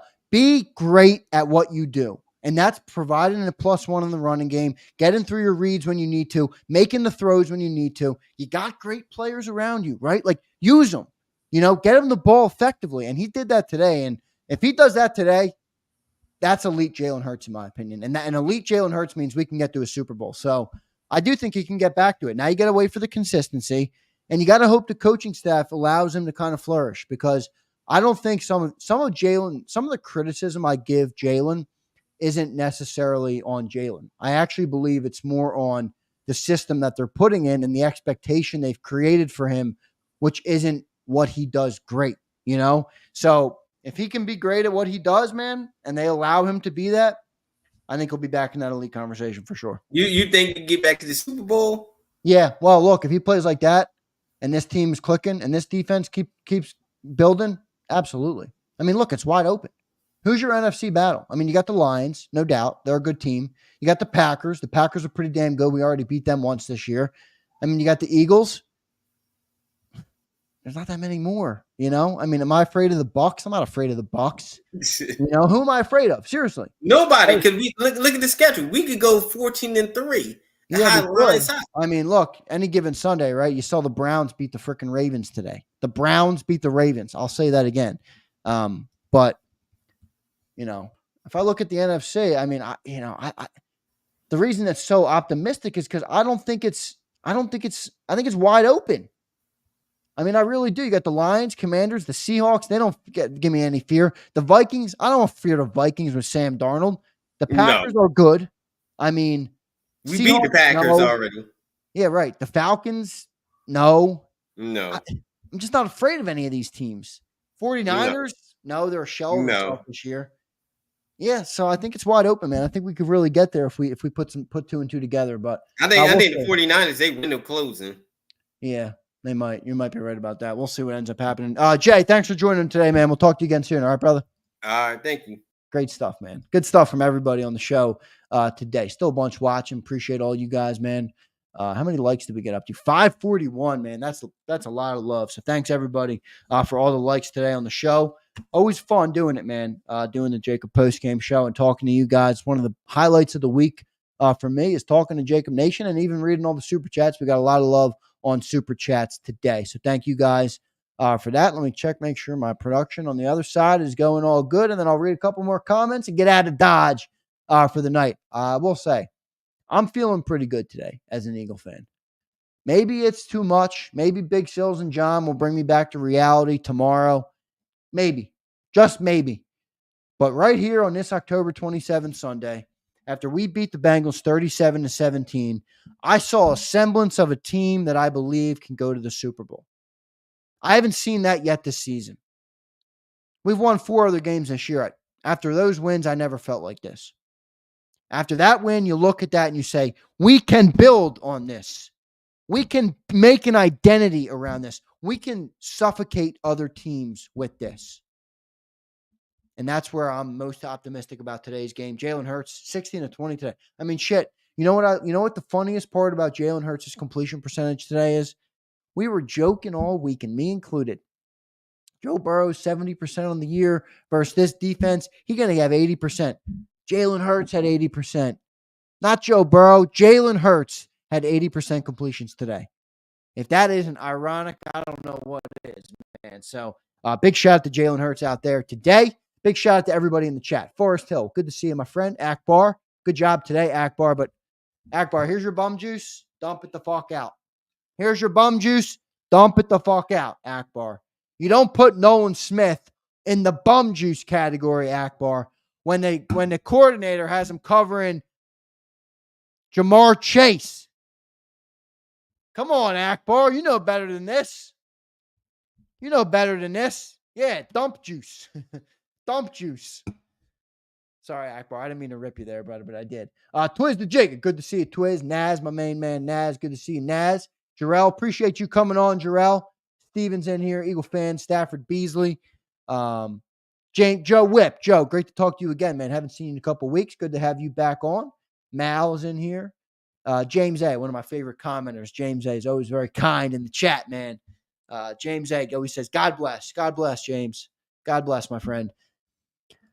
Abe says, Xander, what's your thoughts on the Browns winning? Look, man, you change out that quarterback. Jameis Winston comes in there with confidence, and all of a sudden they look like a different football team today that beat up on a pretty formidable opponent in the Ravens. So pretty crazy stuff, but it does make our win look a little bit better, right? I mean, and it does kind of highlight how bad Deshaun Watson is, man. Deshaun Watson really is as bad as it is. They looked a lot better with Jameis Winston. Akbar says, Z, he can't do it. I never want to see Nolan covering again. Well, me neither, but I'm not going to criticize him when he does it because that's a product of the defense, Akbar. That's not, Akbar, you think Nolan Smith went up to Vic Fangio and said, yo, Vic, I got a great idea. Let me cover Jamar Chase in the red zone. You think Nolan said that? Nolan said, you got to be fucking kidding me when he saw that play call come in. He said, you got to be outside your mind. I'm covering Jamar Chase in the red zone? If I close my eyes right now and you told me that was going to be the scenario, that Nolan Smith would be covering Jamar Chase in a goal line, in a goal situation, I'd say, man, hang him up. Hang up the cleats, man. That's a touchdown. That's a touchdown, man. So, I'm not criticizing Nolan. Actually, Akbar, I'll go as far as to say, what's the opposite of bum juice? Because that's where I'm putting Nolan Smith. 3 straight weeks with a sack, stopping the run. How about the 28-yard run upfield after pass rushing to tackle the guy, the tight end on the big gainer? That's heart. That's effort. You can't measure that, Akbar. I love that about Nolan Smith. He makes you want to believe in him because he leaves it all on the field. And I respect the hell out of Nolan Smith for that. I thought that was a great play. So I'm kind of on the opposite side. I'm kind of on the Nolan Smith Kool-Aid, I guess you could say. The Nolan Smith Capri Sun. How about that? The Nolan Smith Capri Sun. Tropical fruit Capri Sun, whatever the hell you want to call it, man. Great stuff today, everybody. Appreciate everybody checking in. Go check out the JAKIB channel tonight, everybody. I'll have the first segment of the show posted up. Dan and John, me pushing them to admit that Jalen Hurts was elite today. I forced them to do that, and Big Sills did not want to do it. Big Sills didn't want to do it. So I made him do that on the open. I'll have the second show where we're talking about whether the Eagles are getting closer to Super Bowl contender form.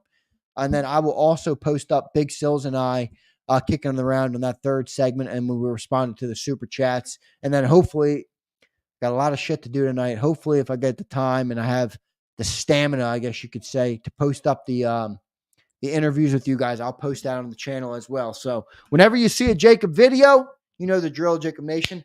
Hit that like button, comment, leave your thoughts below. Any interaction on our videos helps the hell out of our channel.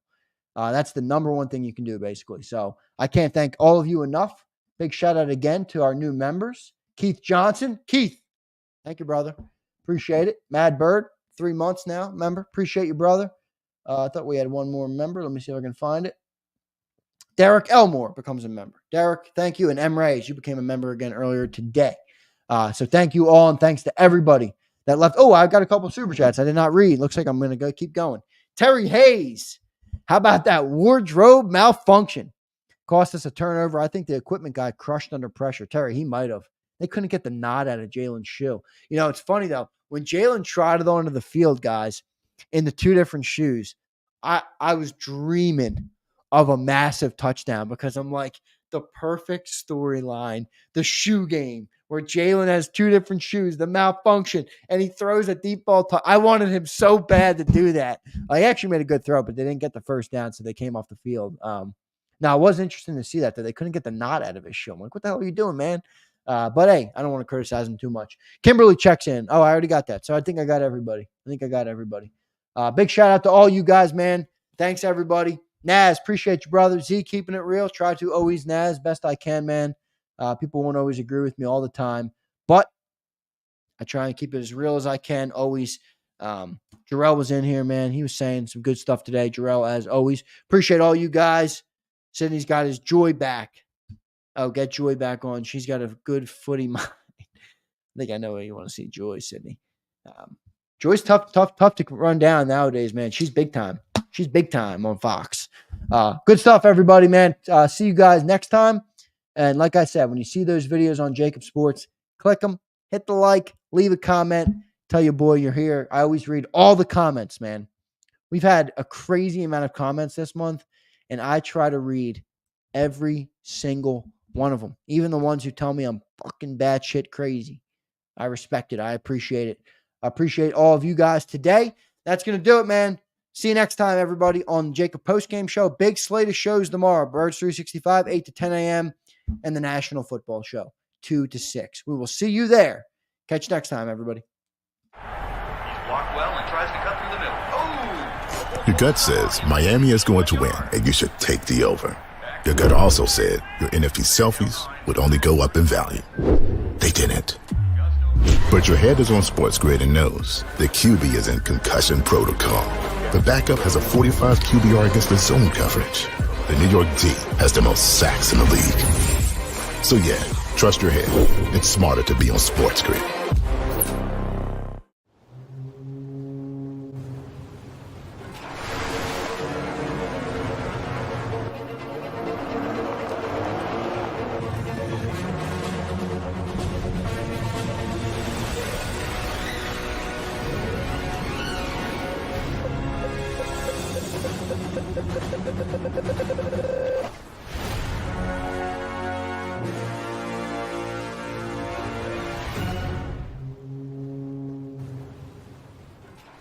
Score and save in southeastern PA and Delaware with Colony Pools this football season, and let the experts close your pool with a custom McMullen safety cover in green for the birds. And if you join our Winter Watch team, we'll give you another 20% off, and Colony Pools will handle it all.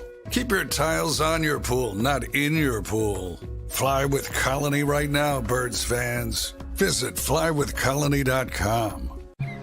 I get scared sometimes. Of a lot of things. Joining in. Decisions. The dark.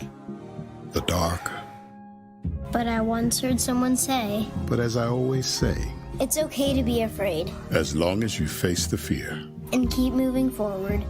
Wherever you are in life, count on the name trusted in insurance for over 80 years. Independence Blue Cross. Hi everybody, my name's Jason Lombardi. I'm an inspector at DryTech. At DryTech we offer 3 major services, the first one being basement waterproofing. The second service we offer is foundation and structural repairs. And then the third service that we offer is mold remediation. If you feel you are having a waterproofing issue, give DryTech a call or check us out online.